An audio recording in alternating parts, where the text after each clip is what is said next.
ഇസ്ലാമും മുസ്ലിമീങ്ങളും വളരെ പ്രധാനപ്പെട്ട ചർച്ചകളുടെയൊക്കെ കേന്ദ്രമാണ്. ഇസ്ലാം ചർച്ച ചെയ്യപ്പെടുന്നത് പോലെ തന്നെ ഇസ്ലാമിക സമൂഹത്തിൽ ചർച്ച ചെയ്യപ്പെടുന്ന ചില സംഘടനകളുണ്ട്. എല്ലാ സംഘടനകളും ഒരുപോലെ ലോകത്താണെങ്കിലും ശരി, നമ്മുടെ ഇന്ത്യയിലും കേരളത്തിലുമൊക്കെ ആണെങ്കിലും ശരി, എല്ലാ മുസ്ലിം സംഘടനകളെക്കുറിച്ചും ഒരുപോലെയുള്ള ചർച്ചകൾ നടക്കാറില്ല. വളരെ അപൂർവം പ്രസ്ഥാനങ്ങൾ മാത്രമാണ് മുസ്ലിം സംഘടനകളുടെ കൂട്ടത്തിൽ നിന്ന് പോലും വളരെ വിശദമായ അവതരണങ്ങളും വിശകലനങ്ങളും വിലയിരുത്തലുകളും വിമർശനങ്ങളുമൊക്കെ കേട്ടുകൊണ്ടിരിക്കുന്നത്. നമ്മൾ ജീവിക്കുന്ന ഒരു സാമൂഹിക സാഹചര്യങ്ങളുടെ ഒരു പ്രശ്നം കൂടി ഇപ്പോൾ ഉണ്ട്. അത് സൂക്ഷ്മമായിട്ട് കൈകാര്യം ചെയ്തെങ്കിൽ മാത്രമേ വരാനിരിക്കുന്ന നാളുകളിൽ ഏത് പ്രസ്ഥാനത്തിനും ഏതൊരു വ്യക്തിക്കും ഏതൊരു സംഘത്തിനും കുറച്ചുകൂടി മനോഹരമായിട്ട് മുന്നോട്ട് പോകാൻ കഴിയുക എന്നുള്ള വഴികൾ വെട്ടി തുറക്കപ്പെടുകയുള്ളൂ. കാര്യങ്ങളെ കൃത്യമായി മനസ്സിലാക്കുന്നതിന് പകരം വ്യക്തിപരമായ അറിവുകളുടെയും ചിന്തകളുടെയും അന്വേഷണങ്ങളുടെയും ഒക്കെ വഴികൾ അവസാനിപ്പിച്ച് ആളുകൾ കൂട്ടയോട്ടം നടത്തിക്കൊണ്ടിരിക്കുന്ന ഒരു കാലമാണിത്. എന്താണ്, എന്തിനാണ്, ആരാണ്, എങ്ങനെയാണ്, ഇതൊന്നും അവനവനെക്കുറിച്ച് പോലും അറിയില്ല. പിന്നില്ലേ ഇപ്പം മറ്റുള്ളവരെ കുറിച്ച് അറിയാമെന്ന് പറയുന്നത്. മുസ്ലിങ്ങൾക്കറിയണം ഇസ്ലാം എന്താണെന്നുള്ളത്. ഇസ്ലാം എന്താണെന്ന് മുസ്ലിങ്ങൾക്കറിയാതിരുന്നാൽ പിന്നെ ബാക്കിയുള്ളവരെ കഥ പറയേണ്ടി വരില്ലല്ലോ. എന്താണ് ഹൈന്ദവത, എന്താണ് ക്രൈസ്തവത, എന്താണ് ബുദ്ധമതം, എന്താണ് ജൈനമതം, എന്തിനാണിത്? ഇത് അതിൻ്റെ അതോറിറ്റിക്ക് അറിയണമല്ലോ ആദ്യം. അവർക്ക് പിന്നെ അതറിയാതിരുന്നെങ്കിൽ അതേസമയം ഞങ്ങൾ ഹിന്ദുക്കളാണ്, മുസ്ലിങ്ങളാണ്, ക്രിസ്ത്യാനികളാണ് എന്നൊക്കെ പറഞ്ഞിട്ട് അതിൻ്റെ വലിയ പരിപാടികളും സംവിധാനങ്ങളും ഒക്കെ ഒരുക്കി ആഘോഷങ്ങളും ആചാരങ്ങളും അനുഷ്ഠാനങ്ങളും കർമ്മങ്ങളും ഒക്കെ നിർവഹിച്ച് ഞങ്ങളൊക്കെ മുസ്ലിങ്ങളാണ് എന്ന് പറഞ്ഞാൽ ഇരുട്ട് കൊണ്ട് ഓട്ടയടക്കാൻ മുസ്ലിങ്ങൾക്ക് സാധ്യമല്ല. മുസ്ലിം വ്യക്തിക്ക് സാധ്യമല്ല, മുസ്ലിം സംഘടനകൾക്ക് സാധ്യമല്ല, മുസ്ലിം സമുദായത്തിനോ അതിൻ്റെ രാഷ്ട്ര സംവിധാനങ്ങൾക്ക് പോലുമോ അങ്ങനെയുള്ള ഒരു നാടോടുമ്പോൾ നടുവേ ഓടിക്കൊണ്ട് മുന്നോട്ട് പോകാൻ കഴിയില്ല എന്ന് നമ്മൾ മനസ്സിലാക്കണം. ഇത് ഇസ്ലാമിന് മാത്രമല്ല, എല്ലാ മതങ്ങളുടെയും ഒരു പ്രശ്നം തന്നെയാണ്. ക്രൈസ്തവതയാണെങ്കിലും ഏത് മതമാണെങ്കിലും എന്താണ് ഈ മതം, ആ മതം എന്നൊക്കെ പറയണതിന് വേറെ പ്രശ്നങ്ങളുണ്ട്. ഞാൻ അതിൻ്റെ വിശദാംശങ്ങളിലേക്കല്ല ഇപ്പോൾ പോണത്. ഓരോ വിഭാഗത്തിനെ സംബന്ധിച്ചിടത്തോളം അവനവനെക്കുറിച്ച് അവനവനറിയുക എന്ന് പറയുന്നത് തന്നെ വളരെ പ്രധാനപ്പെട്ടതാണ്. അതില്ല. ഇതുപോലെ മതേതര പ്രസ്ഥാനങ്ങളൊക്കെ ഉണ്ട്. എന്താണ് കമ്മ്യൂണിസം എന്ന് ചിലപ്പോൾ കമ്മ്യൂണിസ്റ്റുകാരനോടൊപ്പം ചോദിച്ചാൽ കിട്ടിക്കൊള്ളണമെന്നില്ല. ആരാണ് കമ്മ്യൂണിസത്തെ വിശദീകരിക്കുന്നത്? കമ്മ്യൂണിസം എന്തിനാണ് നിലവിൽ വന്നത്? അതെന്താണ് ചെയ്തത്? ഇപ്പം എന്താണ് അതിൻ്റെ വർത്തമാനകാലത്തിലെ അവസ്ഥകൾ? ചരിത്രം എന്താണ്? ഭാവി എന്താണ്? വർത്തമാനം എന്താണ്? ഭൂതം എന്താണ്? ഇത്തരം കാര്യങ്ങളൊന്നും ചിലപ്പോൾ കമ്മ്യൂണിസ്റ്റുകാരന് അറിഞ്ഞുകൊള്ളുന്നില്ല. ഇത് കോൺഗ്രസിനും ബി ജെ പിക്കൊക്കെ ബാധകമുണ്ട്. ഇപ്പം ബി ജെ പിക്കൊക്കെ ഇഷ്ടം പോലെ ആൾ പോകുന്നുണ്ടല്ലോ. ബി ജെ പി ഒരാൾ മനസ്സിലാക്കി കഴിഞ്ഞാൽ ആരാ അതിൻ്റെ ഉള്ളിലേക്ക് കയറി പോവുക? RSSനാൽ റിമോട്ട് ചെയ്യപ്പെട്ടുകൊണ്ടിരിക്കുന്ന ലോകത്തിലെ തന്നെ വളരെ അപകടകരമായ പ്രസ്ഥാനങ്ങളിലൊന്നാണ് സംഘപരിവാർ എന്ന് പറയുന്നത്. വളരെ മാരകമായ മനുഷ്യത്വ വിരുദ്ധം, നമ്മളിവിടെ പറയുന്ന വിദ്വേഷ, വെറുപ്പ്, മനുഷ്യനെ എതിരാളിയാക്കി അവതരിപ്പിക്കുന്ന മാരകമായ പ്രത്യയശാസ്ത്രങ്ങളിലൊന്നാണ് സംഘപരിവാർ പ്രൊമോട്ട് ചെയ്യുന്ന ഹിന്ദുത്വ ഭീകരത എന്ന് പറയുന്നത്. സംഘപരിവാർ ഹിന്ദുമതമായിട്ട് ബന്ധപ്പെട്ട സാധനമൊന്നുമല്ല. അതിൻ്റെ ഒരു ചർച്ചയിലേക്കൊന്നും ഞാനിപ്പോൾ കടന്നു പോകണില്ല. പക്ഷേ എല്ലാവർക്കും നിലനിൽക്കണമെങ്കിൽ എന്തെങ്കിലും ഒരു കുപ്പായവും പാൻറ്റും ഒക്കെ ഇട്ടാലേ എണീച്ചിക്കാൻ പറ്റുള്ളൂ. അതുകൊണ്ട് സംഘപരിവാർ ഹൈന്ദവതയുടെ മറവിലും ഒളിവിലും ഒക്കെ എഴുന്നേറ്റ് നിന്നുകൊണ്ടാണ് വളരെ മാരകമായ അതിൻ്റെ എല്ലാ വിഷവിത്തുകളും വിതച്ച് വിളവെടുപ്പ് നടത്തിക്കൊണ്ടിരിക്കുന്നത്. രാമനും കൃഷ്ണനും അതുപോലെ തന്നെ ഗീതയും ഉപനിഷത്തും കുങ്കുമ കളറും ഒക്കെ കൂട്ടുപിടിച്ച് എന്നാ സാംസ്കാരിക സംഘടന, എന്നാ നിങ്ങൾ മതമാണെന്ന് ചോദിച്ചാൽ പറയും സാംസ്കാരിക സംഘടനയാണെന്ന് പറയും. എന്തെന്നാ ഈ സാംസ്കാരിക സംഘടന എന്ന് ചോദിച്ചാൽ നമുക്കാർക്കും മനസ്സിലാവില്ല. സുകുമാർ അഴീക്കോടിനെ പോലെ MN വിജയനെ പോലെ സാംസ്കാരിക പ്രവർത്തനം നടത്തുന്ന സംഘടനയൊന്നുമില്ലല്ലോ RSS എന്ന് പറയുന്നത്. സംഘപരിവാരത്തിൻ്റെ പ്ലാറ്റ്ഫോമിലെ ഒരു പ്രസ്ഥാനങ്ങളും അങ്ങനത്തെ സാംസ്കാരിക പ്രവർത്തനം. പിന്നെ അവർ നടത്തുന്നതാണ് സാംസ്കാരിക പ്രവർത്തനമെങ്കിൽ പിന്നെ സംസ്കാരം എന്തിനാന്ന് പറയുന്നത് പോലും നമുക്ക് മനസ്സിലാവില്ല. മനുഷ്യനെ കൊന്നു തള്ളുന്ന, പട്ടിനെയും പന്നിനെയും പാമ്പിനെയും ഒക്കെ കൊല്ലുന്നതിനേക്കാൾ കൂടുതൽ മനുഷ്യരെ അടിച്ചു കൊന്നുകൊണ്ടിരിക്കുന്ന, തല്ലി കൊന്നുകൊണ്ടിരിക്കുന്ന ഈ പഴയ നെയ്പോൾ എന്ന് പറഞ്ഞിട്ടുള്ള എഴുത്തുകാരനുണ്ട്. അദ്ദേഹം പറഞ്ഞൊരു വർത്താനുണ്ട് ഇന്ത്യയുമായി ബന്ധപ്പെട്ടിട്ട്.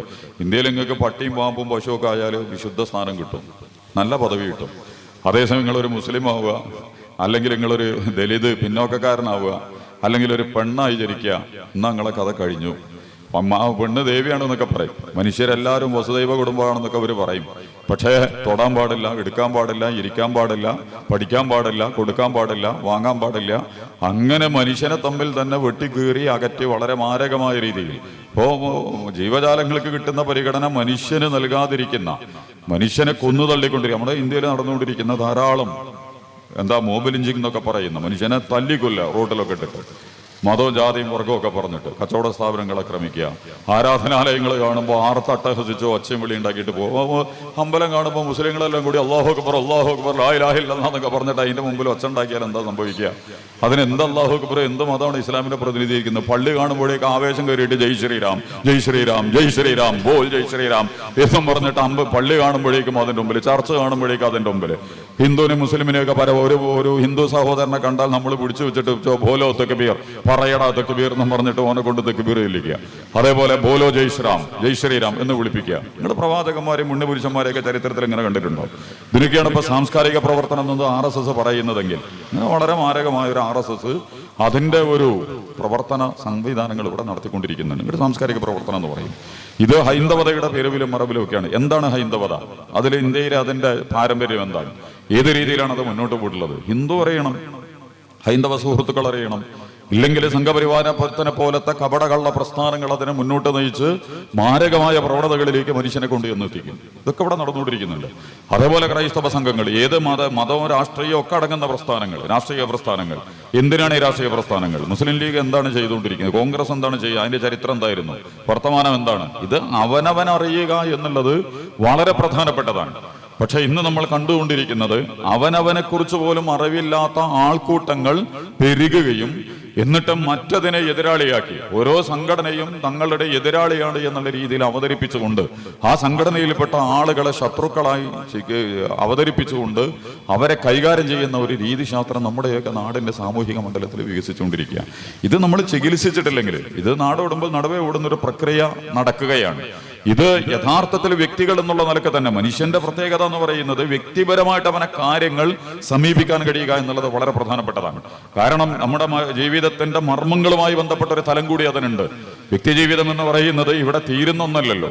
ഹിന്ദു ആണെങ്കിലും മുസ്ലിം ആണെങ്കിലും ക്രിസ്ത്യാനാണെങ്കിലും കമ്മ്യൂണിസ്റ്റോ കോൺഗ്രസോ BJP അമേരിക്ക അറബി എന്നൊന്നും പറഞ്ഞിട്ട് ദൈവത്തിന് മുമ്പിൽ രക്ഷപ്പെടാൻ പറ്റില്ല, അള്ളാന്റെ മുമ്പിൽ രക്ഷപ്പെടാൻ പറ്റില്ല. ഞാൻ മുസ്ലിം സമുദായമായിരുന്നു, ഞാൻ ഹിന്ദു സമുദായമായിരുന്നു, ഞാൻ ക്രിസ്ത്യാനിയായിരുന്നു, ഞാൻ ഇന്ത്യയായിരുന്നു, ഞാൻ അമേരിക്കയായിരുന്നു, പാകിസ്ഥാനായിരുന്നു, ഞാൻ തൊഴിലാളിയാണ്, മുതലാളിയാണ്, SNDP ആണ്, വെള്ളാപ്പള്ളിയാണ്, അല്ലെങ്കിൽ നാരായണ പണിക്കറാണ്, സുന്നി മുജാഹിദ്, ഇതൊന്നും അള്ളാന്റെ മുമ്പിൽ വിലപ്പോവില്ല.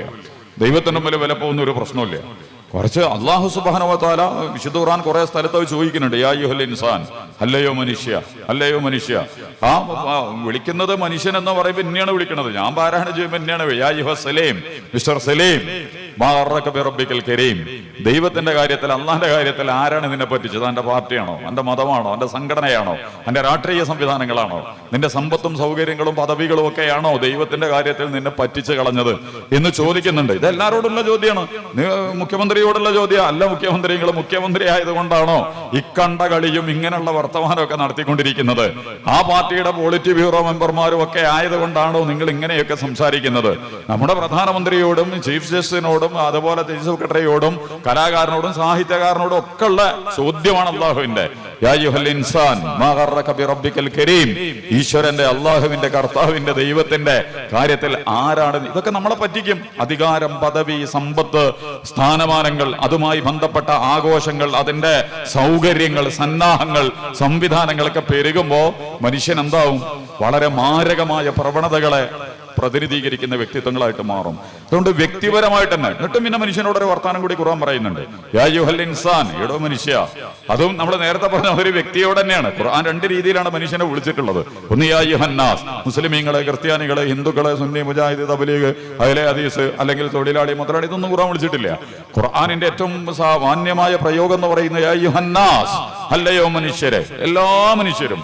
മേൽപ്പറമ്പിലും കാസർഗോഡിലും കേരളത്തിലും ഇന്ത്യയിലും പാകിസ്ഥാനിലും അറേബ്യയിലും ആഫ്രിക്കയിലും ഒക്കെ ഉള്ള എല്ലാ മനുഷ്യരെയും അങ്ങനെയാണ് പ്രവാചകന്മാരൊക്കെ വിളിച്ചിട്ടുള്ളത്. ജാതിമത സമുദായ വർഗ ദേശ ഭാഷകളെയൊന്നും പ്രതിനിധീകരിക്കാൻ പ്രവാചകന്മാരും പുണ്യപുരുഷന്മാരും വേദഗ്രന്ഥങ്ങളൊന്നും ഉണ്ടായിട്ടില്ല. അന്നത്തെ ഒരു കമ്മ്യൂണിക്കേഷന്റെയും ട്രാവലിംഗിന്റെയും ഒക്കെ പരിമിതിയുള്ളത് കൊണ്ട് ആ പ്രാദേശികമായ ചുവയോടുകൂടിയുള്ള സംസാരങ്ങളോ അവതരണങ്ങളോ വന്നിട്ടുണ്ടാകും എന്നുള്ളതല്ലാതെ മഹാപ്രവാചകന്മാരും പുണ്യപുരുഷന്മാരും വേദഗ്രന്ഥങ്ങളും ഒന്നും ഒരിക്കലും എന്തല്ല ഒരു സമുദായത്തിന് ന്യായം ചമക്കാൻ, ഒരു ജാതിയെ വിശുദ്ധമാക്കാൻ, ഒരു വിഭാഗത്തെ മാത്രം പ്രത്യേക പദവിയിൽ കൊണ്ടുപോയി നിർത്താൻ, ഏതെങ്കിലും ഒരു ദേശം പരിശുദ്ധമാണ് എന്ന് പ്രഖ്യാപിക്കാൻ, ഏതെങ്കിലും ഒരു ഭാഷ ഭയങ്കരമാണ് സംഭവമാണ് എന്നൊന്നും പറയാൻ പ്രവാചകന്മാർ വന്നിട്ടില്ല. സാങ്കേതികവും സാമൂഹികവും പ്രായോഗികമായ പ്രസക്തികൾ ചിലർക്ക് ചിലതിൽ കിട്ടിയെന്ന് വന്നേക്കാം. അതിന്റെ അപ്പുറത്തേക്ക് വർഗീയ വംശീയ സാമുദായിക നിലപാടുകളൊന്നും വെച്ച് ചരിത്രത്തിൽ പ്രവാചകന്മാരും സംസാരിച്ചിട്ടില്ല. അതുകൊണ്ട് വിശുദ്ധ ഖുർആൻ ഈ വേദങ്ങളൊക്കെ സ്വാംശീകരിച്ചുകൊണ്ട് കാര്യങ്ങൾ അവതരിപ്പിക്കുന്നത് കൊണ്ട് യാ അയ്യുഹന്നാസ് എന്നാണ് എല്ലായിടത്തും വിളിച്ചിട്ടുള്ളത്. മനുഷ്യരെ എന്ന് വിളിച്ചുകൊണ്ടാണ്. ഒരു വിളി അങ്ങനെയാണ് വരിക, പൊതുജനങ്ങളെയാണ് വിളിക്കുന്നത്, മനുഷ്യ സമൂഹത്തെയാണ് വിളിക്കുന്നത്. രണ്ടാമത് പിന്നെ ഇൻഡിവിജ്വലായിട്ട് യാ അയ്യുഹൽ ഇൻസാൻ, നമ്മൾ നേരത്തെ പറഞ്ഞ ഇന്നെയാണ് വിളിക്കുന്നത്. ഏത് ജാതിയിലും ഏത് മതത്തിലും ഏത് വർഗത്തിലും സമുദായത്തിലും പാർട്ടിയിലും പെട്ടവനാണ്, ഉദ്യോഗമോ സമ്പത്തോ സംസ്കാരമോ എന്തിന്റെ ആളാവട്ടെ, അവനെ വിളിച്ചിട്ട് ചോദിക്കുകയാണ്, എടോ മനുഷ്യ, ഇന്നക ഖാദിഹുൻ ഇലാ റബ്ബിക ഖദഹ, നീ അവസാനം ചെന്ന് മുട്ടാൻ പോകുന്നത്, നീ ഇരിക്കാൻ പോകുന്നത്, നിനക്ക് സംഭവിക്കാൻ പോകുന്നത് എന്താണ്? ഇലാ റബ്ബിക ഖദഹൻ ഫമുലാഖിഹി, ദൈവത്തിന്റെ അടുത്തേക്കാണ് നിന്റെ സഞ്ചാരം, അള്ളാന്റെ അടുത്തേക്കാണ് നീ എത്തിപ്പെടാൻ പോണത്. അല്ലാതെ ഇപ്പൊ നമ്മൾ മരിച്ച പാർട്ടി ഓഫീസിലും മതകേന്ദ്രത്തിലും അതുപോലെ തന്നെ സാംസ്കാരിക വകുപ്പിലോ സാമ്പത്തിക വകുപ്പിലോ സൈനിക ഓഫീസിലൊന്നും കൊണ്ടുപോയിട്ട് മറമാടി കൊണ്ട് പ്രത്യേകിച്ചൊന്നും സംഭവിക്കാൻ പോണില്ല. ഇവരാരും നമ്മളൊന്നും ഏറ്റെടുക്കാൻ പോണില്ല. ഞാൻ പറഞ്ഞത് വ്യക്തി എന്നുള്ള നിലക്ക് തന്നെ വളരെ സങ്കീർണമായ ഉത്തരവാദിത്തങ്ങൾ നമുക്കുണ്ട്. അല്ലാഹു സുബ്ഹാനഹു വ തആല ദൈവം തമ്പുരാനാണ് നമ്മളെ പഠിച്ചിട്ടുള്ളത്. ഓരോ മനുഷ്യനെയും സൃഷ്ടിച്ചിട്ടുള്ളത് അവനാണ്. നമ്മളുടെ സൃഷ്ടിപ്പിലോ നമ്മളുടെ ജനന മരണത്തിലോ നമ്മളുമായി ബന്ധപ്പെട്ട സാമൂഹികമായ തീരുമാനങ്ങൾ എടുക്കുന്നതിലോ ഒന്നും നമുക്ക് യാതൊരു സ്വാതന്ത്ര്യവും നൽകപ്പെട്ടിട്ടില്ല. നമ്മളിവിടെ കാസർഗോഡ് ജനിച്ചത് നമ്മൾ തീരുമാനിച്ചുകൊണ്ടൊന്നുമല്ല. ഹിന്ദു ആയിട്ടോ മുസ്ലിമായിട്ടോ ക്രിസ്ത്യാനിയായിട്ടോ ഒക്കെ ഇവിടെ ജീവിക്കണമെന്ന് നമ്മളെന്തോ ആദ്യമേ ഒരു തീരുമാനം എടുത്ത് വന്നതുകൊണ്ട് സംഭവിച്ചൊന്നുമല്ലല്ലോ. സ്വന്തം അച്ഛനമ്മമാരെ വാപ്പാനും ഉമ്മാനും തെരഞ്ഞെടുക്കാനുള്ള സ്വാതന്ത്ര്യം പോലും നമ്മുടെ കയ്യിലില്ല. നമ്മുടെ മക്കൾ എങ്ങനെയാ കിടന്ന് തീരുമാനിക്കാനുള്ള ഒരു അധികാരം പോലും നമ്മുടെ കയ്യിലില്ല. അവനവന്റെ ശരീരവും കളറും അതിന്റെ രൂപഭാവങ്ങൾ പോലും നിശ്ചയം. മമ്മൂട്ടിയായത് മൂപ്പര് തീരുമാനിച്ചുകൊണ്ടൊന്നുമല്ല. കേരളത്തിന്റെ സൗന്ദര്യം എന്നൊക്കെയുള്ള മമ്മൂട്ടിയെ കുറിച്ച് പറയലേ.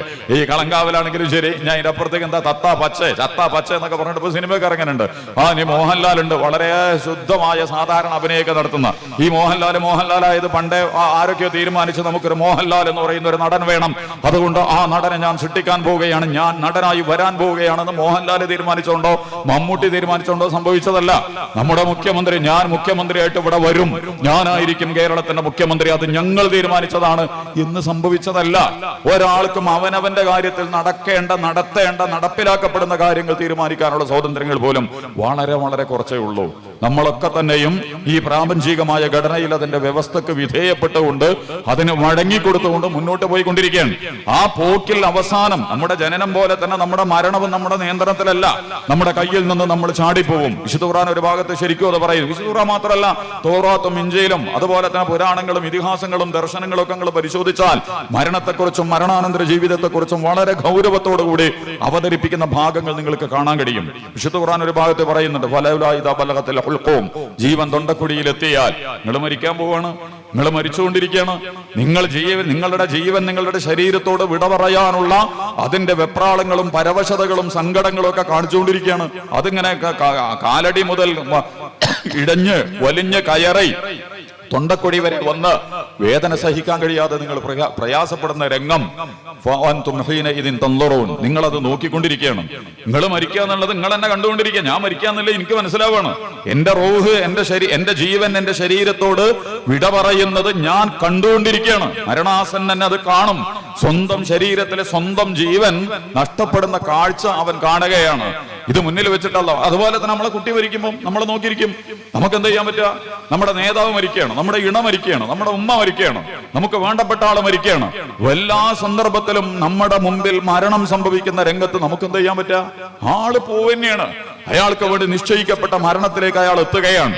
അതുകൊണ്ട് ഇതിൻ തന്തറോൻ, നീ മരിക്കുന്നത് നീ തന്നെ കാണുന്നു, നിങ്ങൾ മരിച്ചുകൊണ്ടിരിക്കുന്നത് നിങ്ങളെല്ലാവരും കണ്ടുകൊണ്ടിരിക്കുന്നു. എന്നിട്ട് അള്ളാഹ് നടത്തുന്ന ഒരു വെല്ലുവിളിയുണ്ട്, ഫലൗലാ ഇൻ കുന്തും ഗൈറ മദീനീൻ, നിങ്ങൾ തന്നെയാണ് നിങ്ങളുടെ കാര്യങ്ങൾ നിയന്ത്രിക്കുന്നതെങ്കിൽ, നിങ്ങളുടെ പാർട്ടിക്ക് അധികാരമുണ്ടെങ്കിൽ, നിങ്ങളുടെ മതത്തിന് അധികാരമുണ്ടെങ്കിൽ, നിങ്ങളുടെ കുടുംബത്തിന് അധികാരമുണ്ടെങ്കിൽ, നിങ്ങളുടെ സമുദായത്തിന് അധികാരമുണ്ടെങ്കിൽ, നിങ്ങളുടെ ദേശീയതക്കും വംശീയതക്കും ജാതികൾക്കും സമുദായത്തിനും ഒക്കെ എന്തെങ്കിലും ഒരു പവർ ഉണ്ടെങ്കിൽ, ശാസ്ത്രത്തിനും സമ്പത്തിനും നിന്റെ ഉദ്യോഗത്തിനും പദവിക്കുമൊക്കെ എന്തെങ്കിലും ഒരു കഴിവുണ്ടെങ്കിൽ, തർജിഉനഹ ഫലൗലാ ഇൻ കുന്തും ഗൈറ മദീനീൻ, മറ്റാരാലും നിയന്ത്രിക്കപ്പെടുന്നവനല്ല നീ തന്നെയാണ് നിന്റെ കാര്യങ്ങളൊക്കെ സ്വയം നടത്തുന്നതെങ്കിൽ എന്ന് പറഞ്ഞാൽ നമുക്ക് മരിക്കാതിരിക്കാലോ.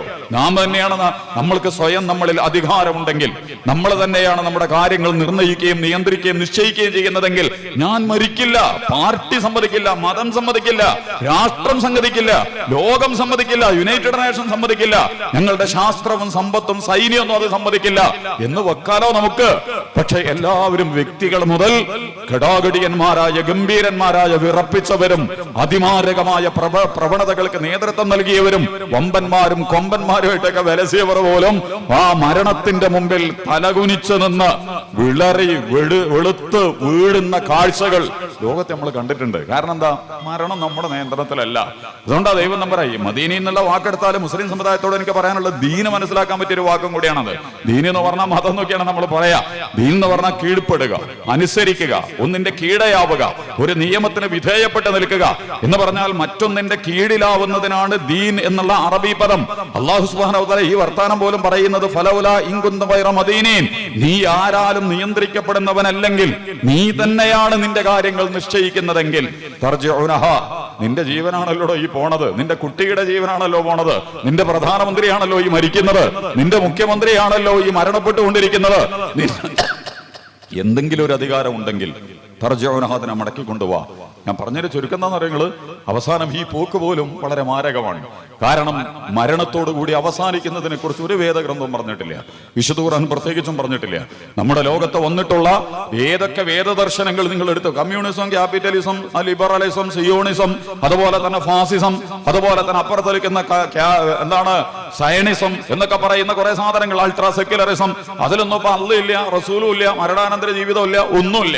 കാരണം തനി ഭൗതികമായിട്ടാണ് അവർ കാര്യങ്ങളെ സമീപിച്ചുകൊണ്ടിരിക്കുന്നത്. പക്ഷെ കരുണാവാരിധി അല്ലാഹു സുബ്ഹാനഹു വ തആല ലോകത്ത് അവതരിപ്പിക്കപ്പെട്ടിട്ടുള്ള എല്ലാ വേദഗ്രന്ഥങ്ങളിലും എല്ലാ പ്രവാചകന്മാരും നിങ്ങൾ എന്താ വിചാരിച്ച്, നിങ്ങൾ വെറുതെ സൃഷ്ടിക്കപ്പെട്ട ഒരു സാധാരണ സാധനമാണ് എന്ന് നിങ്ങൾ വിചാരിച്ചിട്ടുണ്ടോ? ആരോടും മറുപടി പറയേണ്ടതില്ല, നിങ്ങൾക്ക് യാതൊരു ഉത്തരവാദിത്തങ്ങളുമില്ല. നിങ്ങൾ ജനിച്ചിരിക്കുന്നു, ജീവിച്ചിരിക്കുന്നു, മരിച്ചിരിക്കുന്നു, കഥകൾ അതോടുകൂടി തീരുകയാണ് എന്ന് നിങ്ങളാരും തെറ്റിദ്ധരിക്കേണ്ട കാര്യമില്ല. കണക്ക് പറയണം, വ്യക്തമായി മറുപടി പറയണം. നിങ്ങളുടെ ജീവിതത്തിന് ചോദ്യമുണ്ട്. ഈ ജീവിതം തന്നിട്ടുള്ളത് ദൈവം നമ്പുരാനാണ്, അല്ലാഹു സുബ്ഹാനഹു വ തആലയാണ്. അതുകൊണ്ട് വിശുദ്ധ ഖുർആൻ പറഞ്ഞു, അയ്യുഹൽ ഇൻസാൻ ഇന്നക ഖാദിഹൻ ഇലാ റബ്ബിക ഖദഹൻ, എടോ മനുഷ്യൻ എന്ത് കളി കളിച്ചാലും ശരി, പാർട്ടിയും മതവും സംഘടനയും സമുദായവും ദേശവും ഭാഷയും ഉദ്യോഗവും പദവിയും സമ്പത്തും സൗകര്യങ്ങളൊക്കെ വെച്ചുകൊണ്ട് എന്തൊക്കെ പ്രകടനങ്ങൾ നടത്തിയാലും ശരി, അവസാനം വരാൻ പോകുന്നത് നീ അവരുടെ അടുത്തേക്കല്ല, പാർട്ടിക്കും മതത്തിനും സമുദായത്തിനും ജാതിയിലേക്കൊന്നും അല്ല തിരിച്ചു പോവുക, എന്റെ മുമ്പിലേക്കാണ് നീ വരാൻ പോകുന്നത്. എന്റെ മുമ്പിലേക്കുള്ള പ്രശ്നം എന്താ? ദൈവത്തിന്റെ മുമ്പിലേക്കുള്ള പോക്കിന്റെ പ്രശ്നം എന്താ? വായിക്കടോ, നിന്റെ ഡാറ്റ മുഴുവൻ ഇതിലുണ്ട്. നിനക്ക് ആയുസ് തന്നു, അധികാരം തന്നു, സമ്പത്ത് തന്നു, സൗകര്യങ്ങൾ തന്നു, മതവും സമുദായവും പാർട്ടിയും ദേശവും ഭാഷയും ഒക്കെ എന്റെ കയ്യിൽ തന്നു. എന്ത് കളിയാടോ നീ കളിച്ചത്? നീ ചെയ്തു കൂട്ടിയത് മുഴുവൻ ഇവിടെയുണ്ട്, എല്ലാം ശേഖരിക്കപ്പെട്ടിട്ടുണ്ട്. ഒന്നുപോലും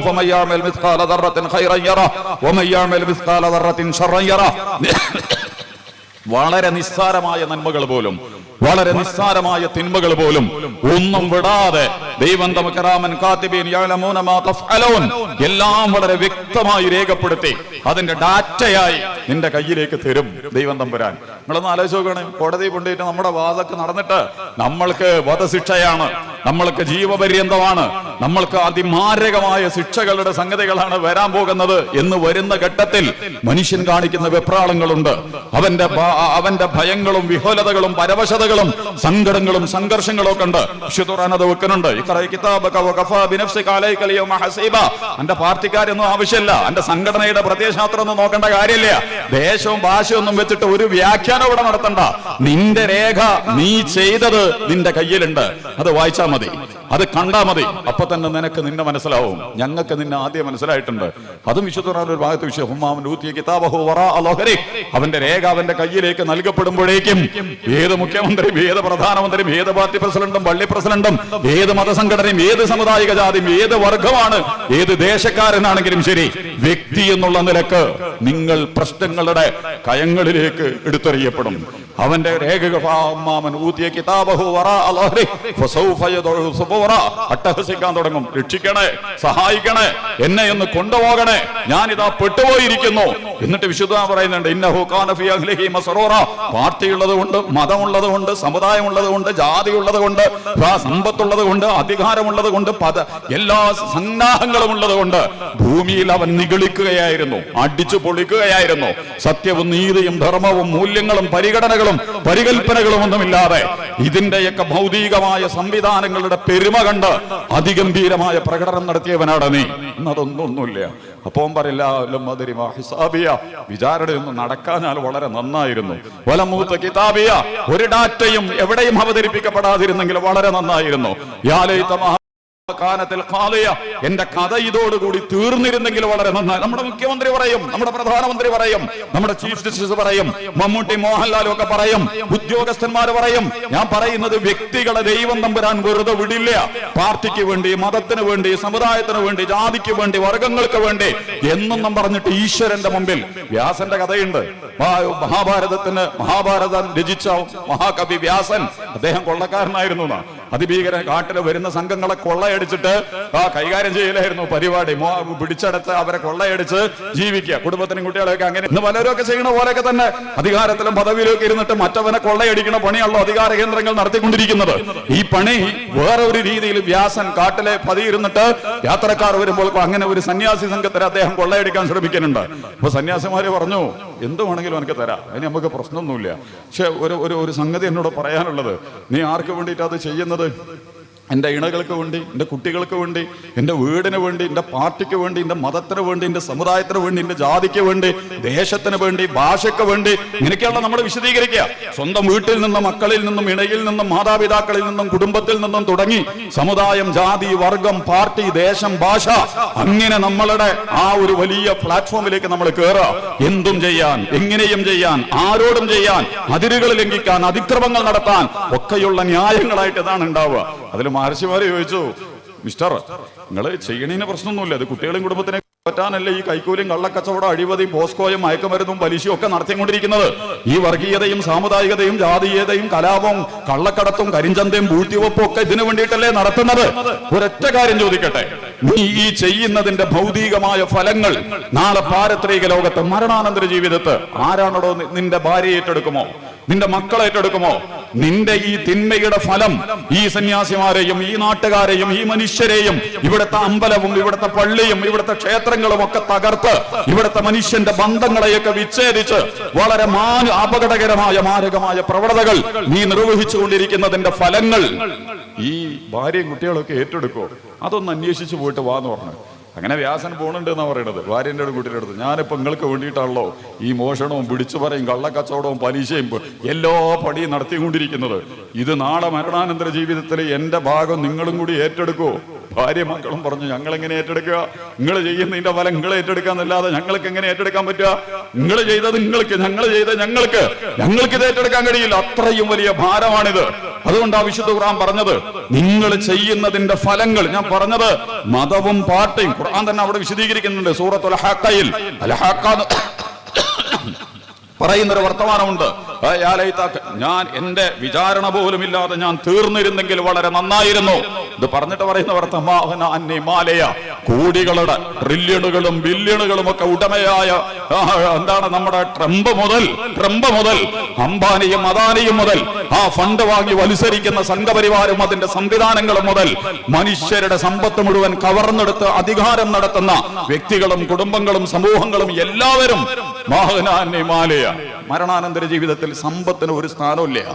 നിങ്ങൾ സമ്പന്നനായിരുന്നു, നിങ്ങൾക്കായിരുന്നു ഏറ്റവും വലിയ ഫണ്ട് ലഭിച്ചിരുന്നത്, ആ കാശ് കൊണ്ട് വലിയ കാര്യങ്ങൾ ചെയ്തവരായിരുന്നു ഞങ്ങൾ ഭൂമിയിൽ. ഇതൊന്നും ദൈവത്തിന് മുമ്പിൽ നടമാകനാലയ എന്റെ സമ്പത്ത്, സ്ഥാവരജംഗമ സ്വത്തുക്കൾ, ഞാൻ കെട്ടി നിർമ്മിച്ചുണ്ടാക്കിയിട്ടുള്ള പ്രൊജക്ടുകൾ, സംവിധാനങ്ങൾ ഒന്നും എനിക്കൊരു ഫലവും ചെയ്യില്ല. വാലക്കാനെ സുൽത്താനയ, ഞാൻ ഭരണപക്ഷമായിരുന്നു, ഞാൻ പ്രധാനമന്ത്രിയായിരുന്നു, ഞാൻ മുഖ്യമന്ത്രിയായിരുന്നു, ഞാൻ പ്രതിപക്ഷ നേതാവായിരുന്നു, ഞാൻ MLA-യും MP-യും അതുപോലെ തന്നെ ഏറ്റവും വലിയ സൈന്യാധിപനും ചീഫ് ജസ്റ്റിസും മീഡിയ വിദഗ്ധനും കരസേനാ മേധാവിയും അങ്ങനെ പദവികളുടെ വലിയ സ്ഥാനങ്ങളിൽ ഇരുന്നവനായിരുന്നു ഞാൻ. അധികാരമുണ്ടായിരുന്നു എനിക്ക്. വീട്ടിലെ വാപ്പ എന്നുള്ള സ്ഥാനം മുതൽ അച്ഛൻ ഉപ്പ എന്നൊക്കെയുള്ള സ്ഥാനം മുതൽ നാട്ടിലും ലോകത്തൊക്കെ വലിയ പദവികളുള്ള വ്യത്യസ്തമായ സ്ഥാനങ്ങളിൽ ഇരുന്ന സുൽത്താനയ, എന്ത് വാപ്പ, എന്ത് പ്രധാനമന്ത്രി, എന്ത് പ്രസിഡന്റ്, എന്ത് സാഹിത്യകാരൻ, എന്ത് സിനിമാ നടൻ, എന്ത് കായിക താരം, എന്ത് കലാസാഹിത്യകാരൻ, ഇതൊന്നും നിങ്ങൾ എന്ത് ചെയ്തു, നിങ്ങൾ എന്തിനു ചെയ്തു, നിങ്ങൾ എങ്ങനെ ചെയ്തു, ഇത് വളരെ പ്രധാനപ്പെട്ടതാണ്. ഇത് പറയാതെ, ഇതറിയാതെ ചപ്പുചവറ പോലെ, പൊങ്ങുതടികൾ പോലെ, ആരുടെയൊക്കെയോ ഈയാമ്പാറ്റകളെ പോലെ വഴങ്ങിക്കൊടുക്കുന്ന ഒരു നിമിഷം കൊണ്ട് ജനിച്ച് വെളിച്ചത്തിൽ കരിഞ്ഞു പോകുന്ന പാറ്റകളെ പോലെ യാതൊരു ഉത്തരവാദിത്വമില്ലാത്തവരാണ് നമ്മൾ എന്ന് വിചാരിച്ചുകൊണ്ട് നമ്മുടെ ജീവിതത്തെ ആ രീതിയിലാണ് നമ്മൾ സമീപിക്കുന്നതെങ്കിൽ, അർത്ഥമറിയാതെ, ആഴമറിയാതെ, ഉദ്ദേശശുദ്ധികൾ തിരിച്ചറിയാതെ, ഗുണങ്ങളും ഫലങ്ങളും ദോഷങ്ങളും വിശകലനം ചെയ്യാതെ ജാതി മത വർഗ സമുദായ കളി കളിച്ച് മുന്നോട്ട് പോകാൻ നമ്മൾ തീരുമാനിച്ചിട്ടുണ്ടെങ്കിൽ ആ വ്യക്തി ആത്യന്തികമായി പരാജയപ്പെടും. അതിന് മുസ്ലിമെന്നോ ഹിന്ദുവെന്നോ ക്രിസ്ത്യാനിയെന്നോ കമ്മ്യൂണിസ്റ്റ്, കോൺഗ്രസ്, BJP എന്നുള്ള ന്യായങ്ങളൊന്നുമില്ല. ദൈവം തമ്പുരാൻ നിങ്ങൾക്ക് ബുദ്ധി തന്നു, നിങ്ങൾക്ക് ജീവൻ തന്നു, നിങ്ങൾക്ക് അതിന് ഉപയോഗപ്പെടുത്തുന്നതിന് ശാരീരികമായ എല്ലാ യോഗ്യതകളും നൽകി. ശ്വസിക്കാനുള്ള വായുവും കുടിക്കാനുള്ള വെള്ളവും നടക്കാനും പറ്റുന്ന ഭൂമിയും കണ്ണുയർത്താൻ പറ്റുന്ന ആകാശവും പ്രിയപ്പെട്ട മാതാപിതാക്കളും ഇണകളും കുട്ടികളെയൊക്കെ ദൈവം തമ്പുരാൻ നൽകിയതാണ്.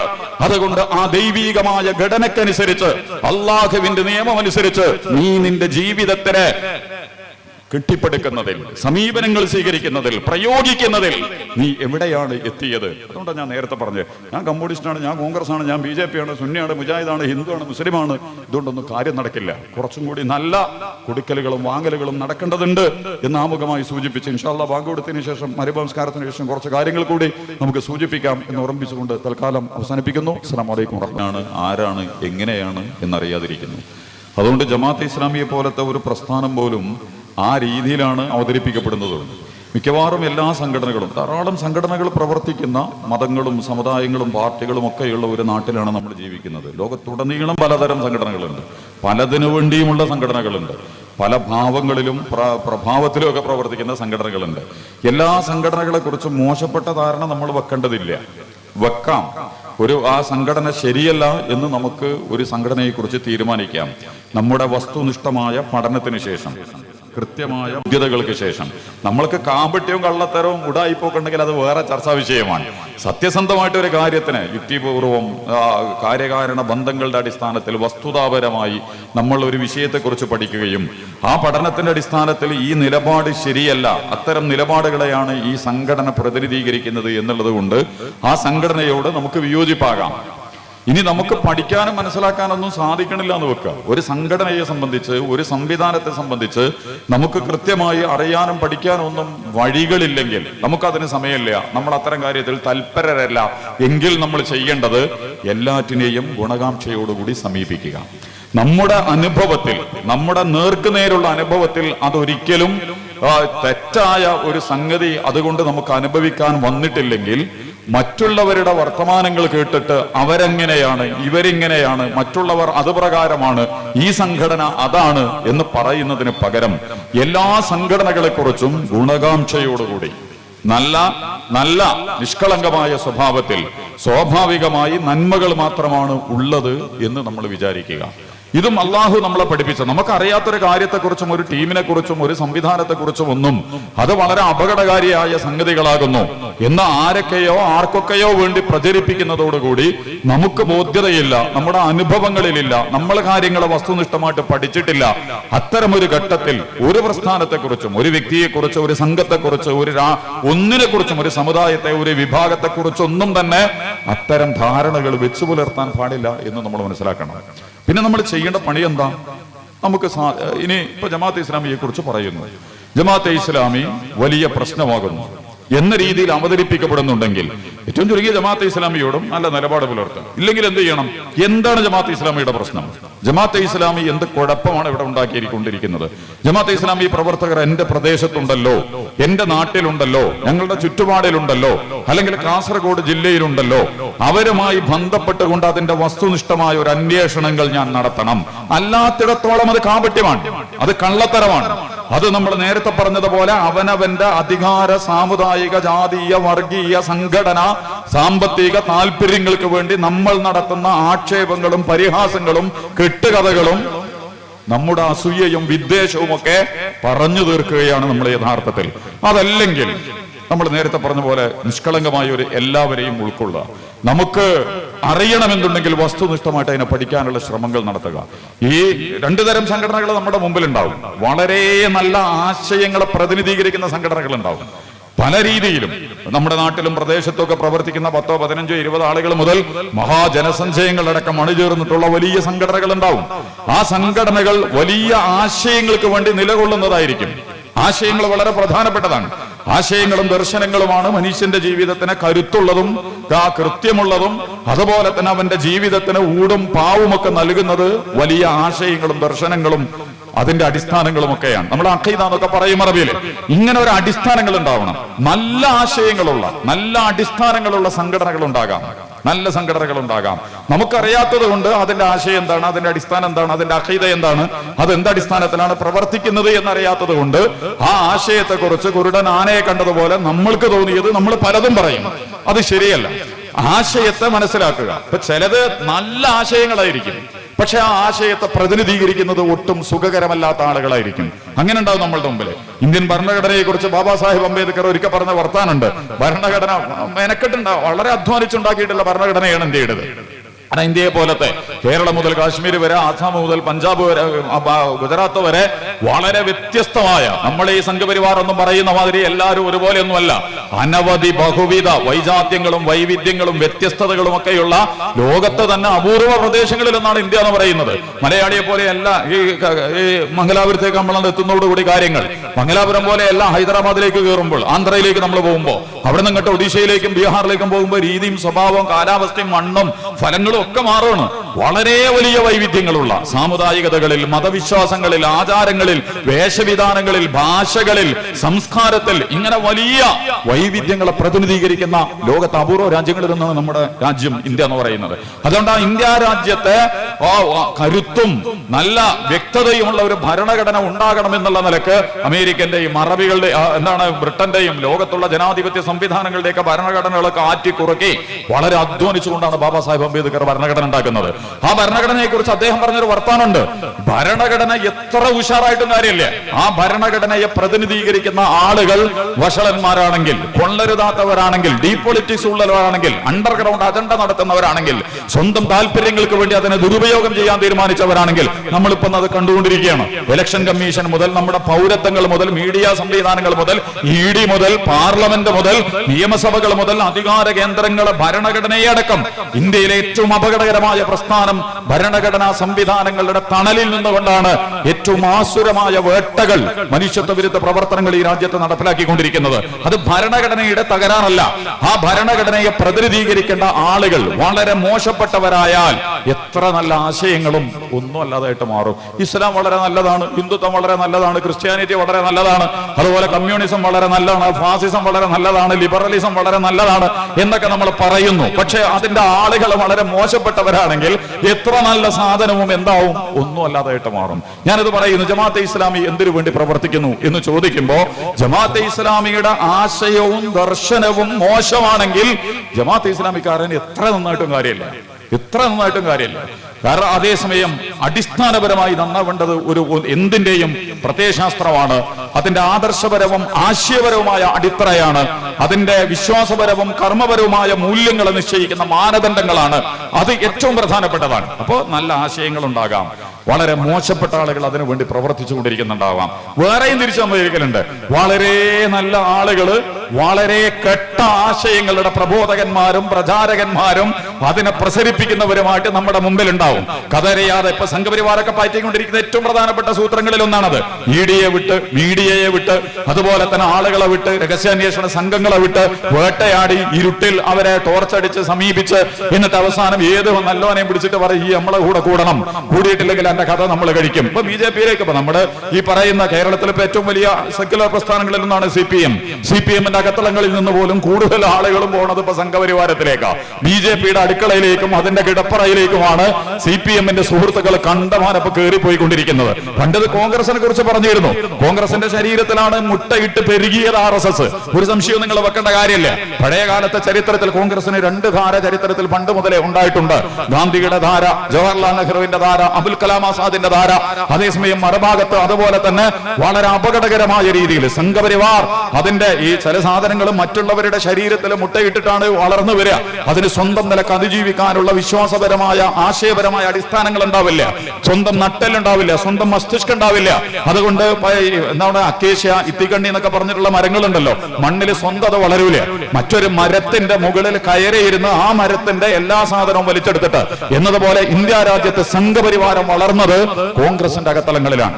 കോൺഗ്രസിന് വളരെ വലിയ നഷ്ടങ്ങൾ കോൺഗ്രസ് ശരീരത്തിന്റെ എല്ലാ മർമ്മങ്ങളെയും അട്ടിമറിച്ച് തകിടം മറിച്ച് വലിയ പരിക്കേൽപ്പിച്ചുകൊണ്ടാണ് സംഘപരിവാർ ഇന്ത്യ രാജ്യത്തിന്റെ അകത്തളങ്ങളിലേക്ക് കടന്നു വരുന്നത്. പക്ഷെ കോൺഗ്രസ് ഇപ്പൊ അതിനെ അതിജീവിക്കാനുള്ള ശ്രമത്തിലാണ്. നടക്കുമല്ലോ എന്നുള്ളതൊക്കെ വേറെ ചരിത്രപരമായിട്ട് ജനങ്ങളുടെയും അതിന്റെ നേതൃത്വത്തിന്റെയും അതിന്റെ നിലപാടുകളുടെയും ഭാവികാല പൊതുസമൂഹത്തിന്റെ നിലപാടുകളേക്ക് ആസ്പദിച്ച് നിൽക്കുന്നതാണ് വർത്തമാനകാലത്ത് കോൺഗ്രസ് എങ്ങനെ മുന്നോട്ട് പോകും എന്നുള്ളത്. പക്ഷെ കോൺഗ്രസിന് ഒരു പ്രവണത ഉണ്ട്. ഇപ്പോ വർത്തമാനകാലത്ത് RSS-നെ അത് കൃത്യപ്പെടുത്തിയിട്ടുണ്ട്.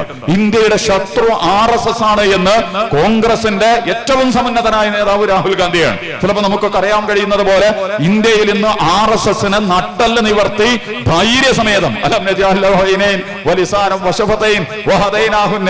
ചുണ്ടും നാക്കും കാലും കയ്യും തലയും ബുദ്ധിയും ഒക്കെ തന്നിട്ടും RSS-നെ വിമർശിക്കാൻ മടി കാണിക്കുന്ന സാംസ്കാരിക സംഘടനയാണ്, വിശുദ്ധ പശുവാണ്, പുണ്യാളനാണ്, മണവാളനാണ്, വല്ല പുണ്യങ്ങൾ മാത്രമേ ഈ രാജ്യത്ത് ചെയ്തിട്ടുള്ളൂ എന്ന് അതിന്റെ തിക്തമായ ഫലങ്ങൾ അനുഭവിച്ചവർ പോലും മാറ്റി പറയുന്ന ലോകത്ത് വളരെ ധൈര്യപൂർവ്വം വളരെ കൃത്യമായി ഇന്ത്യയുടെ ഭരണഘടനയുടെയും ഇന്ത്യ എന്ന് പറയുന്ന ജനസംവിധാനത്തിന്റെയും ഏറ്റവും വലിയ ശത്രു സംഘപരിവാരമാണ് എന്ന് രാഹുൽ ഗാന്ധി പ്രഖ്യാപിച്ചുകൊണ്ടിരിക്കുന്നുണ്ട്. രാഹുൽ ഗാന്ധി ഇപ്പൊ കുറച്ചും കൂടി നന്നായിട്ട് പറയുന്നുണ്ട്. നിങ്ങൾക്ക് ശ്രദ്ധിച്ചിട്ടുണ്ട്, കോൺഗ്രസിലുള്ള ആളുകളോട് ഒന്നെങ്കിൽ നിങ്ങൾ ഇവിടെ നിൽക്കുക, ഇതിലാണെങ്കിൽ ഇതിൽ നിൽക്കുക, അല്ലെങ്കിൽ നിങ്ങൾ പൊയ്ക്കോ BJP-യിലേക്ക് RSS-ലേക്ക് നിങ്ങൾക്ക് പോകണമെങ്കിൽ പോകാം, ബാക്കിയുള്ളത് മതി.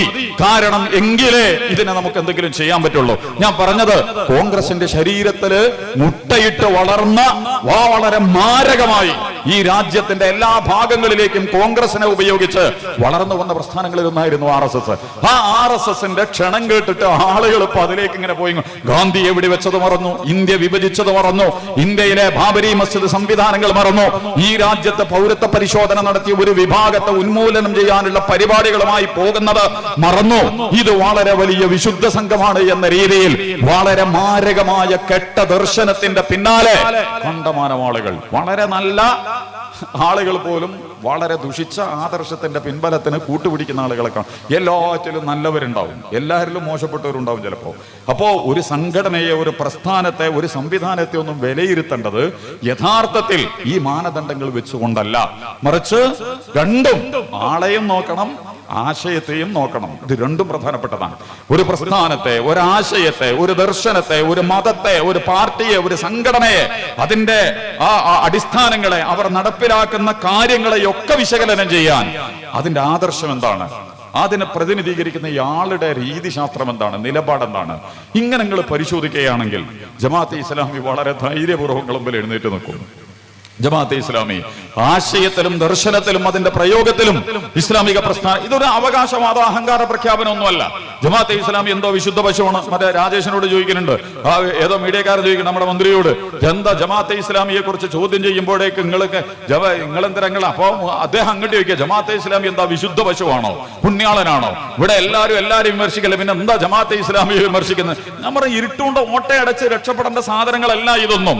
ഉള്ളതുപോലെ ധൈര്യമായിട്ട് നമുക്ക് നമുക്ക് പറയാം ജമാഅത്തെ ഇസ്ലാമി വിമർശിക്കുന്നത് എന്നല്ല. ജമാഅത്തെ ഇസ്ലാമി വിമർശിക്കപ്പെട്ടതുപോലെ അതിന്റെ 1-ാം തീയതി മുതൽ ഈ നിമിഷം വരെ. അതുകൊണ്ട് തന്നെ നമുക്കൊന്നും വലിയ പേടിയൊന്നുമില്ല. ഇനിയിപ്പോ CPM അല്ല ആര് തന്നെ എന്ന് പറഞ്ഞാലും ശരി, സംഘപരിവാരം അടക്കമുള്ള സംഘപരിവാരമുള്ള ഇന്ത്യയിലെ അധികാര ശക്തി എന്ന് പറയുന്നത് സൈന്യം അതിന്റെ കയ്യിലാണ്, കോടതി അതിന്റെ കയ്യിലാണ്, ED അതിന്റെ കയ്യിലാണ്, VD അതിന്റെ കയ്യിലാണ്, എല്ലാ സാധനവും അതിന്റെ കയ്യിലാണ്. അത് വെച്ചിട്ട് ജമാഅത്തെ ഇസ്ലാമി അത് വേട്ടയാടാൻ തീരുമാനിച്ചാൽ പോലും ജമാഅത്തെ ഇസ്ലാമിക്ക് ഒരു പേടിയില്ല. അതിന്റെ കാരണം എന്താണെന്ന് വെച്ചാൽ ജമാഅത്തെ ഇസ്ലാമി അതിന്റെ ആശയത്തിലും പ്രയോഗത്തിലും വളരെ സത്യസന്ധമായിട്ടാണ് മുന്നോട്ട് പോയിക്കൊണ്ടിരിക്കുന്നത്. ജമാഅത്തെ ഇസ്ലാമി എന്തിനു വേണ്ടിയിട്ടാണ് പ്രവർത്തിക്കുന്നത്? ചിലപ്പോൾ ജമാഅത്തെ ഇസ്ലാമി വിമർശിക്കപ്പെടുന്നതിന്റെ ഏറ്റവും പ്രധാനപ്പെട്ട കാരണങ്ങളിലൊന്ന് അതിന്റെ ആദർശം തന്നെയായിരിക്കാം. കാരണം പലതിനെയും നമ്മൾ സൂക്ഷ്മമായിട്ട് പഠിക്കുന്നവർ ടാർഗറ്റ് ചെയ്യേണ്ടത് ആശയങ്ങളെയും ദർശനങ്ങളെയുമാണ്, വ്യക്തികളെയല്ല. ആ വ്യക്തി ഉഷാറാണ്, അതുകൊണ്ട് ആ സംഘടന നല്ലതാണ്. ആ വ്യക്തി ആ കുറെ കുടുംബക്കാർ അതിലാണുള്ളത്, അതുകൊണ്ട് ആ സംഘടന വളരെ മെച്ചപ്പെട്ടതാണ് എന്ന് പറയുന്നതിന് പകരം ആശയം എന്താണ്, ദർശനം എന്താണ്, എന്താണ് അവർ ആഗ്രഹിക്കുന്നത്, ഇത് വളരെ പ്രധാനപ്പെട്ടതാണ്.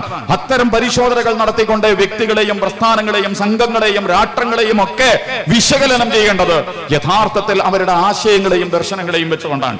അങ്ങനെ നിങ്ങൾ ജമാഅത്തെ ഇസ്ലാമിയെ പരിശോധനയ്ക്ക് വിധേയമാക്കിയാൽ ജമാഅത്തെ ഇസ്ലാമി എന്ത് ആശയത്തിന് വേണ്ടി, എന്ത് ദർശനത്തിന് വേണ്ടിയാണ് എഴുന്നേറ്റ് നിൽക്കുന്നത്? ധൈര്യപൂർവ്വം ജമാഅത്തെ ഇസ്ലാമി പറയും. ജമാഅത്തെ ഇസ്ലാമി ആകെ മനുഷ്യന്മാരോട് പറയുന്ന ഒരൊറ്റ കാര്യമുണ്ട്. ജമാഅത്തെ ഇസ്ലാമി ഏത് ആശയത്തിലേക്കാണ് ജനങ്ങളെ വിളിക്കുന്നത്, എന്ത് ദർശനത്തിലേക്കാണ് വിളിക്കുന്നത്, ഏത് അഖീദയിലേക്കാണ് വിളിക്കുന്നത്, ആശയപരമായിട്ട് ജമാഅത്തെ ഇസ്ലാമി എവിടെയാണ് നിൽക്കുന്നത്? അതിന് ഒരു സംശയവും ഇവിടെ ഇത് കേട്ടുകൊണ്ടിരിക്കുന്ന നല്ലൊരു ശതമാനം ആളുകൾക്ക് അറിയാം. ജമാഅത്തെ ഇസ്ലാമി അടക്കമുള്ള മുസ്ലിം സമുദായം മൊത്തത്തിൽ പറയുന്നത് ലാ ഇലാഹ ഇല്ലല്ലാഹ് മുഹമ്മദുർ റസൂലുള്ളാഹ്, ലാ ഇലാഹ ഇല്ലല്ലാഹ് മുഹമ്മദുർ റസൂലുള്ളാഹ്, അല്ലാഹു അല്ലാതെ ഇലാഹില്ല, മുഹമ്മദ് നബി അല്ലാഹുവിന്റെ റസൂലാകുന്നു, മൂസാ റസൂലുള്ളാഹ്, മൂസാ നബി അല്ലാഹുവിന്റെ റസൂലാകുന്നു, ഈസാ റസൂലുള്ളാഹ്, ഈസാ നബി അല്ലാഹുവിന്റെ റസൂലാകുന്നു, ഇബ്രാഹിം റസൂലുള്ളാഹ്, ഇബ്രാഹിം നബി അല്ലാഹുവിന്റെ റസൂലാകുന്നു. അങ്ങനെ 1,00,000-ലധികം റസൂലുമാർ വന്ന് അല്ലാഹുവിന്റെ ദൂതന്മാർ പറഞ്ഞിട്ടുള്ള ഏറ്റവും ഗൗരവതരമായ വർത്തമാനം, അടിസ്ഥാനപരമായ വാക്യം എന്ന് പറയുന്നത് ലാ ഇലാഹ ഇല്ലല്ലാഹ്, അല്ലാഹു അല്ലാതെ ഇലാഹ് ഉണ്ടാകാൻ പാടില്ല, ദൈവമല്ലാതെ ദൈവം ഉണ്ടാകാൻ പാടില്ല, ഈശ്വരനല്ലാതെ മറ്റൊരു ദൈവം ഉണ്ടാകാൻ പാടില്ല, കർത്താവല്ലാതെ മറ്റൊരു കർത്താവ് ഉണ്ടാകാൻ പാടില്ല. മോഡിയെ 2 പ്രധാനമന്ത്രി ഉണ്ടാകാൻ പറ്റൂലല്ലോ. നമ്മുടെ യുക്തിപൂർവ്വം ആലോചിച്ചാൽ, ഞാൻ അതിന്റെ വിശദീകരണത്തിലേക്ക് പോടില്ല. ഒരു രാജ്യത്തിന് 2 പ്രധാനമന്ത്രി നമുക്ക് അംഗീകരിക്കാൻ പറ്റുമോ? ഒരിക്കലും അംഗീകരിക്കാൻ. ഒരു പഞ്ചായത്തിന് 2 പ്രസിഡന്റ്, ഒന്ന് വൈസ് പ്രസിഡന്റ്, ഒന്ന് പ്രസിഡന്റ്. ഒരു സ്കൂളിന് 2 ഹെഡ് മാഷ് ഉണ്ടാവില്ല, ഒരു ഹെഡ് മാഷ് ഉണ്ടാവുള്ളൂ. എല്ലാം അങ്ങനെ. ഒരു വീട്ടിൽ ഒരു വാപ്പ, ഒരു കുട്ടിക്ക് 2 വാപ്പ ഉണ്ടാവില്ല, ഒരിക്കലും 2 അച്ഛൻ ഉണ്ടാവില്ല. ഒരച്ഛൻ, കുഞ്ഞുണ്ണി മാഷ് പണ്ട് പറഞ്ഞിട്ടുണ്ട്, ഞാൻ ഒറ്റൊന്നുള്ളൂ, അതുകൊണ്ട് ദൈവം ഒറ്റൊന്നേ ഉണ്ടാവുള്ളൂ. ഞാൻ രണ്ടല്ല, അതുകൊണ്ട് ദൈവം 2 അല്ല, ദൈവം 2 ഇല്ല. ഇത് ഇസ്ലാമിന്റെ പ്രമാണമൊന്നുമല്ല. എല്ലാ വേദഗ്രന്ഥങ്ങളും സൂക്ഷ്മമായിട്ട് പരിശോധിച്ചാൽ, വേദഗ്രന്ഥങ്ങളെ കുറച്ചും കൂടി ആഴത്തിൽ നമ്മൾ പഠിക്കണം. ഖുർആന്, തൗറാത്ത്, ഇഞ്ചീല്, ഗീത, സന്തവസ്ഥ, തിരുക്കുറള്, ധർമ്മപദം, ലോകത്ത് നിലകൊള്ളുന്ന വ്യത്യസ്ത വിശ്വാസ വിഭാഗങ്ങളുടെ കൈകളിലുള്ള വേദഭാഗങ്ങളിലേക്ക്, ഇതിഹാസങ്ങളിലേക്കും പുരാണങ്ങളിലേക്കും ഒക്കെ നമ്മൾ കയറി ചെന്നാൽ അടിസ്ഥാനപരമായി അത് യോജിക്കുന്ന ഏറ്റവും പ്രധാനപ്പെട്ട ഒരു ഭാഗമുണ്ട്. ദൈവം, അല്ലാഹു, ഈശ്വരൻ, കർത്താവ്, ഗോഡ്, ഖുദാ, അതൊന്നാകുന്നു. യാ അഹ്ലൽ കിതാബ് തആലൂ ഇലാ കലിമത്തിൻ സവാഇൻ ബൈനനാ വബൈനകും അല്ലാ നഅബുദ ഇല്ലല്ലാഹ് ഖുൽ ഇന്ന ഹാദിഹി സബീലി, ഇതാണ് വഴി, നിങ്ങൾ എല്ലാവരും വിളിക്ക്. ലോകത്തുള്ള ഹിന്ദുവിനെയും മുസ്ലിമിനെയും ക്രിസ്ത്യാനിനെയും അതുപോലെ തന്നെ ബുദ്ധമതക്കാരനെയും ജൈനമതക്കാരനെയും ഏത് മതക്കാരനെയും വിളിക്കൂ. ക്യാപിറ്റലിസ്റ്റും ഫാസിസ്റ്റും സയനിസ്റ്റും ഇമ്പീരിയലിസ്റ്റും ഒന്നും വിളിക്കണ്ട. കാരണം അവിടെ ദൈവമില്ല. കമ്മ്യൂണിസത്തിലൊന്നും ദൈവത്തിന് ഒരു സ്ഥാനമില്ല. നിങ്ങൾക്ക് വേണമെങ്കിൽ എടുത്തോ എന്നൊക്കെ പോലെ പറയുന്നുണ്ട്. അത് നിങ്ങൾക്ക് ആവശ്യമുണ്ടെങ്കിൽ മാത്രം. അങ്ങനെ ഒരു സാധനം ഉള്ളത് കൊണ്ടോ അത് അടിസ്ഥാനപരമായത് കൊണ്ടോ അല്ല. അതേസമയം വേദഗ്രന്ഥങ്ങളിലൊക്കെ തന്നെയും അതിന്റെ മർമ്മം, അതിന്റെ ന്യൂക്ലിയസ്, അത് വെക്കുന്ന ഏറ്റവും പ്രധാനപ്പെട്ട ആശയം എന്ന് പറയുന്നത് നിങ്ങളുടെ ജീവിതത്തിന്റെ മർമ്മം ദൈവകേന്ദ്രീകൃതമായിരിക്കണം, അള്ളാഹുവിന്റെ നിലപാടുകൾക്കനുസരിച്ചായിരിക്കണം. അതിന്റെ കാരണം ഞാൻ നേരത്തെ പറഞ്ഞത്, അവനാണ് ഈ പ്രപഞ്ചം ഉണ്ടാക്കിയത്. ഈ പ്രപഞ്ചത്തിൽ സൂര്യചന്ദ്രന്മാർ നക്ഷത്രാദികളെ വെച്ചത് അവനാണ്. സ്പേസ് എന്ന് പറയുന്ന ഈ അന്തരീക്ഷത്തെ സൃഷ്ടിച്ചു വെച്ചത് ദൈവം തമ്പുരാനാണ്, അള്ളാഹുവാണ്. ഇവിടെ കാണുന്ന കോടാനുകോടി ചരാചരങ്ങളെ സൃഷ്ടിക്കുന്നതിൽ കമ്മ്യൂണിസത്തിന് പങ്കില്ല, സെക്യുലറിസത്തിന് പങ്കില്ല, ഡെമോക്രസിക്ക് പങ്കില്ല. അതുപോലെ തന്നെ ഫാസിസത്തിനോ ഇമ്പീരിയലിസത്തിനോ സയനിസത്തിനോ ക്യാപിറ്റലിസത്തിനോ ഒരു പങ്കുമില്ല. ഇനി ഹിന്ദുക്കളും മുസ്ലിങ്ങളും ക്രിസ്ത്യാനികളും അതുപോലെ തന്നെ ബുദ്ധമതക്കാരും ജൈനമതക്കാരും കൂടി അവനവനെ ഈ പ്രപഞ്ചത്തിൽ കാണുന്ന ഒന്നും സൃഷ്ടിച്ചിട്ടില്ല. എല്ലാം സൃഷ്ടിച്ചിട്ടുള്ളത് ദൈവം തമ്പുരാനാണ്. അതിന്റെ വിശദാംശങ്ങളിലേക്കൊക്കെ നമ്മൾ പോയാൽ പോയാൽ ധാരാളം കാര്യങ്ങൾ നമുക്ക് അതുമായി ബന്ധപ്പെട്ടുകൊണ്ട് ദൈവം തമ്പുരാൻ ഈശ്വരൻ അല്ലാഹു വ്യത്യസ്തമായ വേദങ്ങളിലൂടെ മഹാപ്രവാചകന്മാരിലൂടെ ജീവിതത്തിന്റെ അടിസ്ഥാനങ്ങളുടെ നിലപാടുകൾ നമുക്ക് മനസ്സിലാകുന്നതിന് വേണ്ടി വളരെ ഗൗരവതരമായും മനോഹരമായും വിശദീകരിച്ചത് ഈ വേദവാക്യങ്ങളിലൂടെയൊക്കെ നമുക്ക് കാണാൻ പറ്റും. ജമാഅത്ത് ഇസ്ലാമി പറയുന്നത് ഇവിടുത്തെ ഹിന്ദുവിനോടും മുസ്ലിമിനോടും ക്രിസ്ത്യാനിയോടും കമ്മ്യൂണിസ്റ്റിനോടും കോൺഗ്രസിനോടും ലീഗിനോടും ഒക്കെ ജമാഅത്തിന് പറയാനുള്ളത് ഒരൊറ്റ വർത്താനാണ്: അള്ളാഹിനെ ഇലാഹായിട്ട് അംഗീകരിക്കണം. ദൈവമാകുന്നു ഇലാഹ്, അള്ളാഹു. അതിന്റെ രണ്ടാമത്തെ ഒരു ചർച്ച എന്ന് പറയുന്നത് പ്രവാചകന്മാരൊക്കെ വന്നത് ദൈവമുണ്ട് എന്ന് പറയാനല്ല. അത് നമുക്കൊക്കെ അറിയാം ഉണ്ട് എന്നുള്ളത്. ആർക്കാണ് ദൈവം ഉണ്ട് എന്നറിയാത്തത്?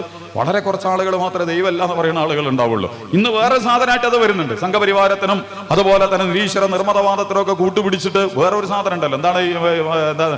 നമ്മുടെ എത്തിസം അല്ലെങ്കിൽ അനാർക്കിസം എന്നൊക്കെ പറഞ്ഞുകൊണ്ട് നിരീശ്വര നിർമ്മതവാദം എന്നൊക്കെ പറഞ്ഞിട്ട് സംഘപരിവാരത്തിനും സയനിസത്തിനും ഒക്കെ ചൂട്ടുപിടിക്കുന്ന നിർമ്മത നിരീശ്വര പ്രസ്ഥാനങ്ങൾ ഉണ്ടായിക്കൊണ്ടിരിക്കുന്നുണ്ട്. അവരെ കുറിച്ചൊന്നുമില്ല പറയാം. ഭൂരിപക്ഷ മനുഷ്യരും ദൈവവിശ്വാസികളാണ്.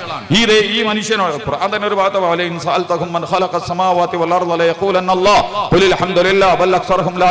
ജനങ്ങളോട് നിങ്ങൾ ചോദിക്കുക, ഈ ആകാശഭൂമികളൊക്കെ ആരാ സൃഷ്ടിച്ചത്? നിങ്ങൾ നരേന്ദ്രമോദിയോട് ചോദിക്കുക, ഈ ആകാശം ഭൂമിയൊക്കെ ആരാ ഉണ്ടാക്കിയത്? ഗംഗാ നദിയും ബ്രഹ്മപുത്രയും യമുനയൊക്കെ ആരാ ഉണ്ടാക്കിയത്? നേത്രാവതിയും ഭാരതപ്പുഴയൊക്കെ ആരാ ഉണ്ടാക്കിയത്? വിന്ധ്യാതിര പർവ്വതനിരകളും ആൽപ്പസും അതുപോലെ തന്നെ എവറസ്റ്റും ഒക്കെ ആരാ ഉണ്ടാക്കിയത്? സഹാറയും രാജസ്ഥാനിലെ മരുഭൂമിയും ആമസോൺ കാടുകളും ഒക്കെ ആരാ ഉണ്ടാക്കിയത്? ഈ അന്റാർട്ടിക്കയിലെ മഞ്ഞുപാളികളും മഹാസമുദ്രങ്ങളും പസഫിക്കും അതുപോലെ തന്നെ അറ്റ്ലാന്റിക്കും ബംഗാൾ ഉൾക്കടലും അറബിക്കടലും ഒക്കെ ആരുണ്ടാക്കി? ഇവിടെ വരും ഞങ്ങളെ ഗവൺമെന്റാണ് പഞ്ചവത്സര പദ്ധതിയിൽ ഉൾപ്പെടുത്തിയിട്ട് ഞങ്ങൾ ചെയ്ത പണിയാണത്. ഇവിടെ ഒരു ഹിമാലയം വേണമെന്ന് ഞങ്ങളെ പാർട്ടി തീരുമാനിച്ചു, അവിടെ അറ്റ്ലാന്റിക് വേണമെന്ന് ഞങ്ങള് ലാറ്റിൻ അമേരിക്കയും കൂടി തീരുമാനിച്ച്, ഇപ്പുറത്തെ ഞങ്ങൾ മറ്റേ വേണമെന്ന് തീരുമാനിച്ചു. ആര് പറയാൻ? ഭൂമി എന്ന് പറഞ്ഞാൽ വളരെ ചെറുതാട്ടോ. എനിക്ക് അതിന്റെ വിശദീകരണത്തിലേക്ക് പോകാൻ നമ്മൾ ഈ ആലോചിക്കുന്ന പോലെ ഖുർആനിൽ വളരെ ഗൗരവതരമായ ചില ചർച്ചകൾ നടന്നിട്ടുണ്ട്. വലില്ലാഹി മാഫി സമാവാതി വലിൽ അർള് വലില്ലാഹി മുൽക്കു സമാവാതി വൽ അർള്. ആകാശത്തിന്റെയും ഭൂമിയുടെയും അധിപൻ അല്ലാഹു ആകുന്നു. ആകാശം എന്ന് പറഞ്ഞ സ്പേസ്, ഈ മഹാപ്രപഞ്ചം 93 ട്രില്യൺ ബില്യൺ പ്രകാശവർഷം ദൂരെ പരന്നു കിടക്കുന്ന, കണ്ണുകൊണ്ട് കണ്ടത് അത്രേ ഉള്ളൂ. മനുഷ്യൻ കണ്ടെത്തിയ ദൂര ടെലസ്കോപ്പുകൾ വെച്ചിട്ട് 93 കോടി ബില്യൺ പ്രകാശവർഷം വലുപ്പമുള്ള, പ്രകാശവർഷം എന്നൊക്കെ പറഞ്ഞാൽ നമ്മളെ ബുദ്ധിക്കണ്ട് കയറൂല. ഒരു സെക്കൻഡിൽ 2 ലക്ഷം കിലോമീറ്റർ ആണ് പ്രകാശം സഞ്ചരിക്കുന്നത്. ഒരു സെക്കൻഡിൽ ഒന്ന് എണ്ണുമ്പോ ഏറ്റവും കൂടുതൽ വേഗത്തിൽ സഞ്ചരിക്കുന്നത് പ്രകാശമാണ്. പ്രകാശവർഷം എന്ന് പറഞ്ഞാൽ അങ്ങനെ അത്രയും വേഗതയിൽ മനുഷ്യൻ സഞ്ചരിച്ചാൽ പോലും 93 കോടി ബില്യൺ വർഷം സഞ്ചരിച്ചാൽ പോലും, പ്രകാശ വേഗതയിൽ സഞ്ചരിച്ചാൽ പോലും എത്താത്ത വണ്ണമുള്ള ബൃഹത്തായ ഈ സ്പേസ്, ഈ ആകാശം, ഈ പ്രപഞ്ചം ആര്? അത് CPM ആണ്, അത് കോൺഗ്രസ് ആണ്, അത് ഹിന്ദുക്കളാണ്, അത് മുസ്ലിങ്ങളാണ്, അത് ഇന്ത്യയാണ്, അത് പാകിസ്ഥാനാണ്, അത് അമേരിക്കയാണ്, തൊഴിലാളിയാണ്, മുതലാളിയാണ്. എന്ത് തൊഴിലാളി, എന്ത് മുതലാളി?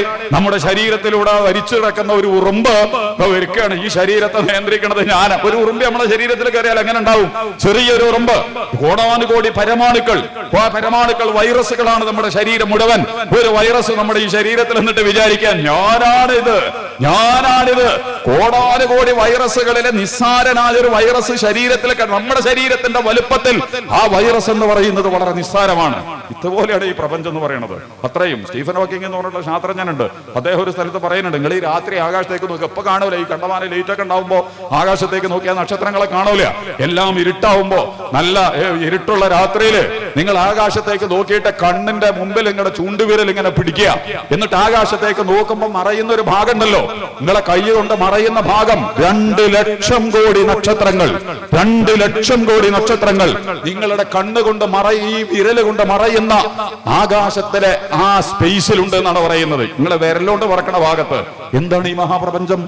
ആരാണ് ഈ മഹാപ്രപഞ്ചത്തിന്റെ ഉടമസ്ഥൻ? ആരാണ് ഇത് ഉണ്ടാക്കിയത്? എവിടെ നിന്നാണ് നിങ്ങൾ വന്നത്?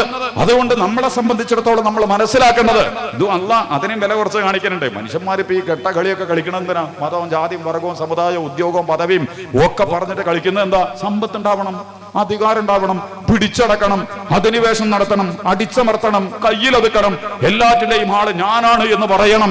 അതിനു വേണ്ടിയിട്ട് ട്രംപ് ബില്ലുകൾ പാസാക്കുന്നു, കപ്പലുകളിൽ പടനീക്കങ്ങൾ നടത്തുന്നു, മുടൂരയെയും പെണ്ണുങ്ങളെയൊക്കെ രായ്ക്കുരായ്മാനം കട്ടെടുത്ത് കൊണ്ടുപോകുന്നു. RSSും സംഘപരിവാരവും സമുദായത്തിന്റെ പൗരത്വം പരിശോധിച്ച് വേറെ മനുഷ്യരാണോ അതല്ല വേറെ എന്തോ അല്ല ഗ്രഹത്തിൽ നിന്ന് വന്ന അന്യജീവികളാണോ എന്ന രീതിയിൽ വോട്ടേഴ്സ് പരിശോധന നടത്തി. വോട്ടേഴ്സ് പരിശോധന പറഞ്ഞാൽ വലിയ തട്ടിപ്പാട്ടോ. മുസ്ലിങ്ങളെ സെൻസസ് എടുക്കാൻ മാത്രമുള്ള ധൈര്യം RSSന് ഇല്ല. അതുകൊണ്ട് പൊതുജനങ്ങളുടെ ചെലവിൽ തന്നെ എന്ത് ചെയ്യണം, മൊത്തം എല്ലാവരെയും കണക്കെടുക്കുക. ആ കണക്കെടുത്തിട്ട് മുസ്ലിങ്ങൾ എങ്ങനെ പുറത്താക്കാൻ പറ്റുന്നതാണ് RSS അതിഗംഭീരമായ ഗവേഷണം നടത്തി. നോട്ട് നിരോധിച്ച് കൊള്ള ചെയ്തതുപോലെ തന്നെ സംഘപരിവാർ നടത്തിയ വളരെ വലിയ പദ്ധതികളിൽ ഒന്നാണ് ഇപ്പോഴത്തെ SCR എന്ന് പറയുന്ന പ്രക്രിയ. ഇതൊക്കെ നടത്തുന്നത് എന്തിനാ? അധികാരം, പദവി, സമ്പത്ത്. ഈ ഭൂമി എന്ന് പറഞ്ഞാൽ വളരെ ചെറിയ സാധനം. നമ്മൾ നേരത്തെ 3 ക്രിക്കറ്റ് ഗ്രൗണ്ടിൽ നമ്മുടെ സൗരയൂഥം എന്ന് പറയുന്ന സാധനമുണ്ട്. സൗരയൂഥം എന്ന് പറഞ്ഞാൽ സൂര്യനാണ് അവിടുത്തെ വാപ്പ, അച്ഛൻ. അതിന് ചുറ്റുമാണ് മക്കളൊക്കെ കറങ്ങിക്കൊണ്ടിരിക്കുന്നത്. ഭൂമി, ചൊവ്വ, ശനി, വ്യാഴം എന്നൊക്കെ പറയുന്ന ഗ്രഹങ്ങളൊക്കെ. ആ സൗരയൂഥം എന്ന് പറഞ്ഞാല് ഒരു 3 ക്രിക്കറ്റ് ഗ്രൗണ്ടിന്റെ വലുപ്പം ഉണ്ടാവുന്ന 3 ക്രിക്കറ്റ് ഗ്രൗണ്ടിന്റെ വലുപ്പം ഗാലക്സിയിൽ, ക്ഷീരപഥത്തിൽ, മിൽക്കി വേയിൽ ആ ഒരു കുടുംബാണത്. അപ്പൊ നമ്മുടെ എന്താണ് പറയാ, ഈ ഇതിപ്പോ ഏതാ പഞ്ചായത്ത് എനിക്കറിയില്ല. ഈ പഞ്ചായത്തുണ്ട്. ഇവിടെ 5000 വീടുണ്ട് എന്ന് വെച്ചോ, 6000 വീടുണ്ട്. ആ 6000 വീടുകൾ നമ്മൾ എന്ത് ചെയ്യും, 200, 300, 400 വീടുകളെ വാർഡുകളാക്കി തിരിക്കും. ആ വാർഡുകളിൽ തന്നെ 15, 10, 20 വീടുകളെ ക്ലസ്റ്ററുകളാക്കി തിരിക്കും. ആ ക്ലസ്റ്ററിൽ തന്നെ നമ്മൾ എന്ത് ചെയ്യും, 10 വീട്, 5 വീട് എന്ന് പറഞ്ഞിട്ട് ഓരോരുത്തർക്ക് ഏൽപ്പിച്ചു കൊടുക്കും. അങ്ങനെ നിങ്ങൾ മുറിച്ച് കൊണ്ടുവന്നാൽ സൗരയൂഥം എന്ന് പറയുന്നത് അവിടുത്തെ ഒരു കുടുംബമാണ്. സൂര്യനും ആ ഭൂമിയും വ്യാഴമൊക്കെ അടങ്ങുന്ന ഒരു കുടുംബമാണ്. ആ കുടുംബത്തിലെ വാപ്പയാണ്, അച്ഛനാണ്, ഡാഡിയാണ് സൂര്യൻ.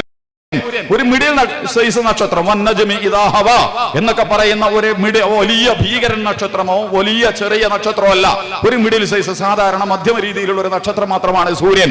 ആ സൂര്യന് ചുറ്റും കിടക്കുന്ന ഭൂമി ഈ വലിയ പഞ്ചായത്തില് ഒരു വീട് എന്ന് പറഞ്ഞാൽ എന്താ, 6000 വീടിലോടുത്ത്. പഞ്ചായത്ത് ഇത് മാത്രമല്ലല്ലോ ഉള്ളത്. കാസർഗോഡ് ജില്ലയിൽ എത്ര പഞ്ചായത്തുണ്ട്, കേരളത്തിൽ എത്ര പഞ്ചായത്തുണ്ട്, ദക്ഷിണേന്ത്യയിൽ എത്ര പഞ്ചായത്തുണ്ട്, ഇന്ത്യയിൽ എത്ര പഞ്ചായത്തുണ്ട്, ഏഷ്യയിൽ എത്ര പഞ്ചായത്തുണ്ട്, അതുപോലെ തന്നെ മൊത്തം ഭൂമിയിൽ എത്ര പഞ്ചായത്തുകളുണ്ട്. അപ്പം ഭൂമി മാത്രമാണോ ഇവിടെ ഉള്ളത്? അപ്പൊ ഈ ഒരു സൂര്യൻ, ആ സൂര്യന് ചുറ്റുമുള്ള ഒരു വീട്ടിലെ അംഗമാണ് ആര്? ഭൂമി. ആ സൂര്യന് ചുറ്റുമുള്ള ഭൂമി, ആ സൂര്യന് ചുറ്റുമുള്ള വലുപ്പത്തിനെ ചെറുതാക്കി നിങ്ങൾ കൊണ്ടുവന്നാല് 3 ക്രിക്കറ്റ് ഗ്രൗണ്ടിന്റെ വലുപ്പമുള്ള ഒരു സ്ഥലമായിട്ട് നിങ്ങൾ സങ്കല്പിച്ച ഒരു സാധാരണ ക്രിക്കറ്റ് പന്തുണ്ട്. കുട്ടികൾക്കറിയും ക്രിക്കറ്റ് കളിക്കണവരാണെങ്കിൽ. ഇപ്പൊ കാര്യമായിട്ട് നടക്കണ കളിയാതാ. ബംഗ്ലാദേശും ഇന്ത്യയൊക്കെ തമ്മിൽ പ്രശ്നമൊക്കെ ഉണ്ടായില്ലേ, പാകിസ്ഥാനായിട്ടൊക്കെ. അങ്ങോട്ട് കളിക്കണം, ഓനെ കൂട്ടണം, ഓനെ പുറത്താക്കണം, ഓനെ അകത്താക്കണം. സവർണ്ണ മേധാവിത്വവും വലുപ്പത്വവും ചെറുപ്പമൊക്കെ അതിലൊക്കെ കടന്ന് വന്നുകൊണ്ടിരിക്കുന്നുണ്ട്. കിടക്കട്ടെ അവിടെ. ആ ക്രിക്കറ്റ് പന്ത് ഈ 3 ഗ്രൗണ്ടിൽ നിങ്ങൾ നടുവിൽ എവിടെയെങ്കിലും ഒന്ന് കൊണ്ടുപോയിട്ട് വെച്ചോ. എന്താണ് ആ ഗ്രൗണ്ടും ആ പന്തും തമ്മിലുള്ള വലുപ്പം? അത്ര വലുപ്പേ ഭൂമിക്കുള്ളൂ. ഒരു വീട്ടിലൊരു ചെറിയ കുട്ടിക്ക് എന്താ റോള് എന്ന് പറഞ്ഞ പോലെ ഈ സൗരയൂഥത്തിൽ സൂര്യന്റെ ചുറ്റുമുള്ള സൗരയൂഥ വലയത്തിൽ ഭൂമി എന്ന് പറയുന്നത് വലിയ 3 ക്രിക്കറ്റ് ഗ്രൗണ്ടുകൾ കൂടിയാലുള്ള വലുപ്പമുള്ള ഒരു സ്റ്റേഡിയത്തിൽ ഒരു സാധാരണ ക്രിക്കറ്റ് പന്ത് വലുപ്പത്തിന്റെ മാത്രമേ ഭൂമിക്കുള്ളൂ. റസൂൽ അത് വേറെയൊക്കെ പറഞ്ഞിട്ടുണ്ട്. റസൂൽ പറയുന്നുണ്ട്, നിങ്ങൾ കടലിൽ പോവാ. റസൂൽ തിരുമേനി സ്വല്ലല്ലാഹു അലൈഹി വസല്ലം ഭൗതികതയെ, ദുനിയാവിനെ, അതിന്റെ വ്യാമോഹങ്ങളെ, അതിന്റെ കൈവശപ്പെടുത്തലുകളെ ചൂണ്ടിക്കൊണ്ട് റസൂൽ തിരുമേനി പറഞ്ഞു, നിങ്ങൾ കടലിന്റെ മുമ്പിൽ, അറബിക്കടലിൽ എവിടെ, നിങ്ങൾ അവിടെ പോവാ. പഞ്ചായത്ത് പ്രസിഡന്റും പ്രധാനമന്ത്രിയും മുഖ്യമന്ത്രിയും പള്ളി കമ്മിറ്റിയും വാപ്പയും ഉമ്മയും മുതലാളിയും ഉദ്യോഗസ്ഥനും പ്രസിഡന്റോ ഒക്കെ അവിടെ പോവാ. എന്നിട്ട് നിങ്ങളുടെ ചൂണ്ടുവിരൽ കൊണ്ട് സമുദ്രത്തിൽ നിങ്ങൾ മുക്കുക. ആ മുക്കുന്ന സന്ദർഭത്തിൽ ഒരു തുള്ളി വെള്ളം ഇവിടെ വരും. അത്രേ ഈ കയ്യിനെ എടുക്കാൻ പറ്റുള്ളൂ. ഒരു തുള്ളി വെള്ളത്തിനെ ഇതിനെ എടുക്കാൻ കഴിയുള്ളൂ. അതാണ് ഭൂമി, അതാണ് ദുനിയാവ്. ഈ മഹാപ്രപഞ്ചത്തിൽ അതിനേക്കാൾ നിസ്സാരമാണ് ഒരു കൊതുകിന്റെ ചിറകിന്റെ വില പോലും അല്ലാഹു സുബ്ഹാനഹു വ തആല, ദൈവം തമ്പുരാൻ, ഈശ്വരൻ, കർത്താവ് ഭൂമിക്ക് കൊടുത്തിട്ടില്ല. വളരെ നിസ്സാരമാണ് ഈ ഭൂമി. എന്നിട്ട് ഈ ഭൂമിയിൽ കിടന്നിട്ട് ജാതി, മതവും, വർഗവും, സമുദായവും ഒക്കെ പറഞ്ഞിട്ട് അടച്ചാക്ഷേപിച്ച്, പരിഹസിച്ച്, അട്ടിമറിച്ച്, തോൽപ്പിച്ച്, പിടിച്ചടക്കി, അങ്ങനെ എല്ലാ അഹങ്കാരങ്ങളും അധിനിവേശങ്ങളും നടത്തി ഒക്കെ കൂടി നിങ്ങൾ ചെയ്യാൻ തീരുമാനിച്ചിട്ട് വല്ല കാര്യമുണ്ടോ മനുഷ്യന്മാരെ? ഈ ഭൂമി നിങ്ങളുടെ കയ്യിൽ നിൽക്കുമോ? ഭൂമി തവിട് പൊടിയാക്കപ്പെട്ടാൽ, ഇടിച്ച് തമർക്കപ്പെട്ടാൽ, നശിപ്പിക്കപ്പെട്ടാൽ, അതുപോലെ തന്നെ ഭൂമി വിറപ്പിക്കപ്പെട്ടാൽ നിങ്ങൾ എന്ത് ചെയ്യും? അത്തരം വശങ്ങളിലൊക്കെ നിങ്ങൾ കൂടുതൽ പഠിച്ചു നോക്കുന്നുണ്ട്. ഈ അടുത്ത് എത്യോപ്യയിൽ ഒരു അഗ്നിപർവ്വതം പൊട്ടി. അറിയോ നിങ്ങൾ? 12,000 കൊല്ലം മുമ്പ് പൊട്ടിയതാ മൂപ്പര്. പണ്ട് 12,000 കൊല്ലം മുമ്പുള്ള ഒരു അഗ്നിപർവ്വതം സോമാലിയയില് ഇക്കഴിഞ്ഞ 2 മാസങ്ങൾക്ക് മുമ്പ് പൊട്ടി. 12,000 കൊല്ലത്തിന് ശേഷം പാർട്ടി, മതവും, സംഘടനയൊന്നും പ്രാർത്ഥിച്ചിട്ട് അത് പൊട്ടാതിരിക്കില്ല. കാരണം നമ്മളെ നിയന്ത്രണത്തിലല്ല. പലവിലാഹിങ്കും വേറെ മതിയിരുന്നതാണ്. ഭൂമി നിയന്ത്രിക്കുന്നത് നിങ്ങളാണെങ്കിൽ നിങ്ങൾക്ക് തീരുമാനിക്കാലോ. അത് പൊട്ടിയത് മാത്രമല്ല, പൊട്ടിയിട്ട് അതിന്റെ എല്ലാ സാധനങ്ങളും ആകാശത്തേക്ക് കയറിയിട്ട് 15 കിലോമീറ്റർ ഉയരത്തിൽ അത്രയും ഭീകരമായ സ്ഫോടനമാണ് നടന്നത്. എന്നിട്ട് അതിലെ പൊടിപടലങ്ങളും അതുപോലെ തന്നെ കല്ലിന്റെയും മണ്ണിന്റെയും ഒക്കെ പടലങ്ങൾ അന്തരീക്ഷത്തിലേക്ക് ഉയർന്നു പോവുകയാണ്. 15 കിലോമീറ്റർ പൊന്തിയിട്ട് ചെങ്കടല് കടന്ന്, മിഡിൽ ഈസ്റ്റ് കടന്ന്, അറബിക്കടലും കടന്ന്, ഗുജറാത്തിലും കറാച്ചിയിലും അടക്കം ഈ പൊടിപടലങ്ങൾ വന്നു. അന്താരാഷ്ട്ര വിമാന സർവീസുകളെ മുഴുവൻ അത് ആ മിഡിൽ ഈസ്റ്റിലേക്കും അതുവഴി കടന്നു പോകേണ്ട വിമാന സർവീസുകളേക്കും മൂപ്പരെ റദ്ദാക്കിച്ച്. ഇതൊക്കെയാണ് ഭൂമി എന്ന് പറയുന്നത്. വളരെ ചെറിയതാണ് ഈ ഭൂമി. അതുകൊണ്ട് അല്ലാഹു നിങ്ങൾ ഈ ഭൂമി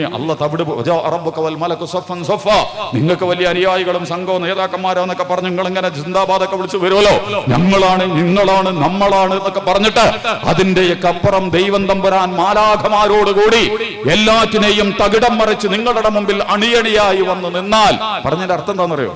ഭൂമിക്ക് ഒരു വിലയില്ല എന്ന്. വളരെ നിസ്സാരമായ ഭൂമി. ഇത്രയൊക്കെ ഞാൻ പറഞ്ഞെന്തിനാന്ന് നിങ്ങള് ദൈവമാണ് ഇതൊക്കെ സൃഷ്ടിച്ചതെന്ന് പറയാനാ. ഇതിൽ ശാസ്ത്രത്തിനോ സമ്പത്തിനോ ഭരണകൂടത്തിനോ മതങ്ങൾക്കോ രാഷ്ട്രീയ പാർട്ടികൾക്കോ വ്യക്തികൾക്കോ കുടുംബങ്ങൾക്കോ ഒന്നും ഒരു പങ്കുമില്ല. അതുകൊണ്ട് എന്ത് ചെയ്യണം? ആ ദൈവത്തിൻ്റെതാണ് ഭൂമി, അവന്റേതാണ് ഈ പ്രപഞ്ചം. ആ ദൈവം തമ്പുരാനെ നിങ്ങൾ അനുസരിക്കണം, അവനെ നിങ്ങൾ ഇലാഹായിട്ട് അംഗീകരിക്കണം. കേരളമാണെങ്കിൽ കേരളത്തിന്റെ മുഖ്യമന്ത്രി പിണറായിയാണ് നിങ്ങൾ സമ്മതിക്കണം, ഇന്ത്യയുടെ പ്രധാനമന്ത്രി നരേന്ദ്രമോദിയാണ് നിങ്ങൾ സമ്മതിക്കണം. എന്നതുപോലെ ഈ മഹാപ്രപഞ്ചത്തിന്റെ നാഥൻ, ഉടമസ്ഥൻ, പരമാധികാരി, സുപ്രീം സോവറിറ്റി, അതിന്റെ എല്ലാ സംഗതികളും പറയാനുള്ള അധികാരം ദൈവത്തിനാണ്, അള്ളാഹുവിനാണ്. അതുകൊണ്ട് ആ ചർച്ചയാണ് വേദങ്ങളിലൊക്കെ ഉള്ളത്. അള്ളാഹുവിനെ അംഗീകരിക്കണം, അള്ളാഹ് ഇലാഹാണെന്ന് അംഗീകരിക്കണം. ജമാഅത്തെ ഇസ്ലാമി യാതൊരു ഭയമില്ലാതെ ഇവിടുത്തെ എല്ലാ മനുഷ്യരോടും ഇവിടെ ആര് താമസിക്കുന്നുണ്ടെങ്കിലും നമ്മൾ സംഭാഷണം നടത്തും. ഇപ്പൊ CPM സംഭാഷണം നടത്തിക്കൊണ്ടിരിക്കുക. ഭരണത്തിന്റെ പോലീസുകള്, അതിന്റെ മതകള്, അതിന്റെ സിഫത്തുകള്, അത് നടത്തിയിട്ടുള്ള പുണ്യകർമ്മങ്ങള്, അതിലൂടെ കിട്ടിയിട്ടുള്ള ഭയങ്കരമായ വികസന മുന്നേറ്റങ്ങള് വരണം. അങ്ങനെയൊക്കെ വരണം, എല്ലാവരുടെ വരണം കേട്ടോ. സെലക്ടഡ് ആളെടുത്ത് പോകരുത്. നിങ്ങൾ നമ്മളെല്ലാവരുടെ അടുത്തേക്കും വാ, നമുക്ക് തമ്മിൽ പറയാം, നമുക്ക് തമ്മിൽ കേൾക്കാം, നമുക്ക് തമ്മിൽ പങ്കുവെക്കാം എന്താണ് എങ്ങനെയാണ് ഇവിടെ നടന്നുകൊണ്ടിരിക്കുന്നത് എന്ന്. ഞാൻ പറഞ്ഞത് CPM പോകുന്ന പോലെ തന്നെ ജമാഅത്തെ ഇസ്ലാമി പോകും. ജമാഅത്തെ ഇസ്ലാമി എല്ലാവരും, ജമാഅത്തെ ഇസ്ലാമിക്ക് ആളുകൾ കുറവായതുകൊണ്ട് വല്ലാതെ ഒന്നും കയറി പോകാൻ അധികം ആളുകളില്ല എന്നുള്ളൊരു പരിമിതി നമുക്കുണ്ട്. അതേസമയം ജമാഅത്തെ ഇസ്ലാമി പ്രവർത്തകർ ധൈര്യപൂർവ്വം എല്ലാ മനുഷ്യരോടും പറഞ്ഞിട്ട് എന്താ വെച്ചാൽ സുന്നി ആവണം, മുജാഹിദാണ്, തബ്ലീഗാണ്, അഹ്ലെ ഹദീസ് ആവണം, മുസ്ലിം സമുദായത്തിലെ കേവലമായ ഒരു അംഗമാവണം, അല്ലെങ്കിൽ കമ്മ്യൂണിസ്റ്റ് തൊഴിലാളിയാകണം, മുതലാളിയാവണം, അല്ലെങ്കിൽ ഇത് ഫാസിസ്റ്റ് ആവണം, നാസിസ്റ്റ് ആവണം, ദേശസ്നേഹി ആവണം. ഇതൊക്കെ പറയാം, അതിനൊന്നും പ്രശ്നമില്ല. പക്ഷെ ഇതൊന്നുമല്ല ജമാഅത്തെ ഇസ്ലാമി പറയാം. ഒരു മനുഷ്യനോട്, ഒരു കുടുംബത്തോട്, ഒരു സമൂഹത്തോട്, ഒരു സമുദായത്തോട്, ഒരു ജനസമൂഹം എല്ലാവരോടും ജമാഅത്തെ ഇസ്ലാമിക്ക് പറയാനുള്ളത് മഹാപ്രവാചകന്മാർ പറഞ്ഞ വർത്തമാനമാണ്. യാ ഖൗമി ഉബ്ദുല്ലാഹ് മാ ലക്കും മിൻ ഇലാഹിൻ ഗൈറുഹു ഫത്തഖുല്ലാഹ വഅതിഊൻ. ഇവിടെ നബിമാരുടെ ചരിത്രം ഖുർആനിലെ സൂറത്തുൽ അറാഫ്, സൂറത്തുൽ ശുഅറാ, സൂറ ഹൂദ് തുടങ്ങുന്ന അധ്യായങ്ങളിൽ വിശദീകരിച്ചിട്ടുണ്ട്. ഇനിയിപ്പോ കാസർഗോഡ് ഒരു നബി വന്ന് നോക്കുക, അല്ലെങ്കിൽ കേരളത്തിൽ ഒരു നബി വന്ന്. ഇപ്പൊ പുതിയ കാലത്ത് അങ്ങനെയാണ്. ട്രംപ് അവിടെ നിന്ന് പ്രത്യേകിച്ചാൽ തന്നെ എല്ലാ കാര്യങ്ങളും ഇങ്ങോട്ടെത്തും. മുഖ്യമന്ത്രി തിരുവനന്തപുരത്ത് നിന്ന് പറഞ്ഞാൽ തന്നെ ഇവിടെ മഞ്ചേശ്വരം വരെ സാധനം ഇവിടെ എത്തും. എവിടെയെങ്കിലുമൊക്കെ ഒന്ന് ഇരുന്ന് പറഞ്ഞാൽ തന്നെ മതി. പക്ഷെ പറയുന്നത് വിശാലതയുള്ളതാണോ, എല്ലാവർക്കും ഉൾക്കൊള്ളാൻ കഴിയുന്നതാണ്. ഇത് വളരെ പ്രധാനപ്പെട്ട ചർച്ചയാണ്.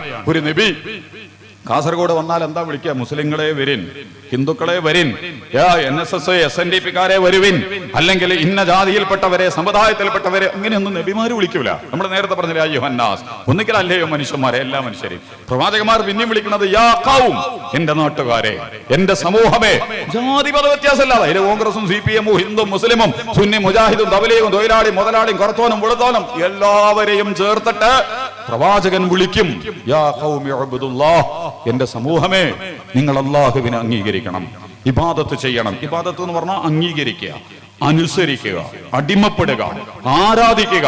സമ്പൂർണമായ അടിമത്തം അല്ലാഹുവിനെ നൽകുക. വ്യക്തികൾക്കും പ്രസ്ഥാനങ്ങൾക്കും കുടുംബങ്ങൾക്കും സമുദായത്തിനും ജാതികൾക്കും ആർക്കും അടിമത്തവും അനുസരണവും അംഗീകാരവും ആരാധനയും നിങ്ങൾ കൊടുക്കരുത്. കുട്ടി ജനിച്ചാലേ പാൻ കൊടുക്കണമെന്നല്ലേ നമ്മള് ചെറിയ ഇസ്ലാമിലെ വലിയൊരു സുന്നത്തപ്പെട്ടതാണല്ലോ. ഒരു ചെറിയ കുട്ടി ജനിച്ചാൽ നമ്മൾ ആദ്യം ചെയ്യേണ്ട പണി എന്താ? കുട്ടിനെ പ്രസവിച്ച കൈ കിട്ടിയ ഉടനെ കൊണ്ടുപോയിട്ട് അതിന്റെ ചവിട്ടില് അല്ലാഹു അക്ബർ, അല്ലാഹു അക്ബർ, അശ്ഹദു അല്ലാ ഇലാഹ ഇല്ലല്ലാഹ് വഅശ്ഹദു അന്ന മുഹമ്മദ റസൂലുള്ളാഹ്, ഹയ്യ അലൽ സ്വലാഹ്, ഹയ്യ അലൽ ഫലാഹ്, അല്ലാഹു അക്ബർ, അല്ലാഹു അക്ബർ, ലാ ഇലാഹ ഇല്ലല്ലാഹ്. ഇത് കൊടുക്കണം എന്നാ. എന്തായി പറയണമെന്ന് പറയാം നിങ്ങൾ? അല്ലാഹു അക്ബർ, അല്ലാഹു. നമ്മുടെ കുട്ടി ആദ്യം കേൾക്കേണ്ടത് എന്താ? എന്റെ വാപ്പ വലിയ ആളാണ്, എന്റെ ഉമ്മ വലിയ ആളാണ്, നമ്മളെ കുടുംബം വലിയ ആളാണ്, നമ്മുടെ സമുദായം വലിയ ആളാണ്, നമ്മുടെ പാർട്ടി വലിയ പാർട്ടിയാണ്, നമ്മുടെ ജില്ല വലിയ ജില്ലയാണ്, നമ്മുടെ സ്റ്റേറ്റ് ഭയങ്കരമാണ്, നമ്മുടെ രാജ്യം വലുതാണ്, നമ്മുടെ ദേശം വലുതാണ്, നമ്മുടെ ഭാഷ വലുതാണ്, നമ്മളാണ് ഭയങ്കരന്മാര് എന്നല്ല കുട്ടി കേൾക്കേണ്ടത്. അല്ലാഹു അക്ബർ, ദൈവമാകുന്ന വലിയവൻ, ഈശ്വരനാകുന്ന വലിയവൻ, കർത്താവാകുന്ന വലിയവൻ, അല്ലാഹുവാകുന്ന ആകുന്നു വലിയവൻ. കാരണം ഇവിടെ വലിയവന്മാരാകാൻ കുറെ ആൾ ഇരിക്കുന്നുണ്ട്. മതം പറഞ്ഞ്, പാർട്ടി പറഞ്ഞ്, സംഘടന പറഞ്ഞ്, സമുദായം പറഞ്ഞ്, ജാതി പറഞ്ഞ്, പദവി പറഞ്ഞ്, സമ്പത്ത് പറഞ്ഞ്, സന്നാഹങ്ങൾ പറഞ്ഞ്, ശാസ്ത്രവും കലയും സാഹിത്യവും മീഡിയയും എല്ലാം പറഞ്ഞ് സ്വയം വലിയവനാവാൻ ഞെളിഞ്ഞു നിൽക്കുന്ന അനവധി ഇലാഹുകളുള്ളിടത്ത് നിങ്ങളെ കുട്ടി ആദ്യം കേൾക്കേണ്ടത് അതാണ്. അല്ലാഹു അക്ബർ, അല്ലാഹു അക്ബർ. അപ്പോ അള്ളാഹ് അംഗീകരിക്കണം. ഇസ്ലാം എന്ന് പറഞ്ഞ അർത്ഥം അനുസരണം എന്നാണ്. അനുസരണം എന്നാണ് ഇസ്ലാം എന്നുള്ള വാക്കിന്റെ അർത്ഥം. അപ്പൊ ആർക്കുള്ള അനുസരണമാണ്? പാർട്ടിക്കുള്ള അനുസരണ, മതസംഘടനക്കുള്ള അനുസരണ, ജാതികൾക്കുള്ള അനുസരണ, സമുദായങ്ങൾക്കുള്ള അനുസരണ, ഭൂരിപക്ഷത്തിനുള്ള അനുസരണ, ന്യൂനപക്ഷത്തിനുള്ള അനുസരണ, സമ്പത്തുള്ളവനും അധികാരമുള്ളവനുള്ള അനുസരണ അല്ല. ദൈവത്തെ അനുസരിക്കുക, ദൈവത്തെ അനുസരിക്കുക, അള്ളാഹിനെ അനുസരിക്കുക, അള്ളാഹുവിനെ മാത്രം അനുസരിക്കുക. ജമാഅത്ത് ഇസ്ലാമി ഇതാണ് പറയണത്. ഇത് പറയുകയും ചെയ്യും. ഞാൻ ആരെന്ന് പറഞ്ഞാലും ഇത് നിർത്താൻ ജമാഅത്ത് ഇസ്ലാമി തീരുമാനിച്ചിട്ടില്ല. ധൈര്യപൂർവ്വം മനുഷ്യരോട് പറയും, നീ അനുസരിക്കേണ്ടത്, നീ അംഗീകരിക്കേണ്ടത്, നീ അടിമപ്പെടേണ്ടത്, നീ ആരാധിക്കേണ്ടത്, നീ കീഴ്പ്പെടേണ്ടത്, നീ നിന്നെ സമർപ്പിക്കേണ്ടത് ദൈവത്തിനാണ്, ഈശ്വരനാണ്, അള്ളാഹുവിനാണ്. ഇത് ജമാഅത്ത് ഇസ്ലാമി ധൈര്യത്തിൽ പറയും.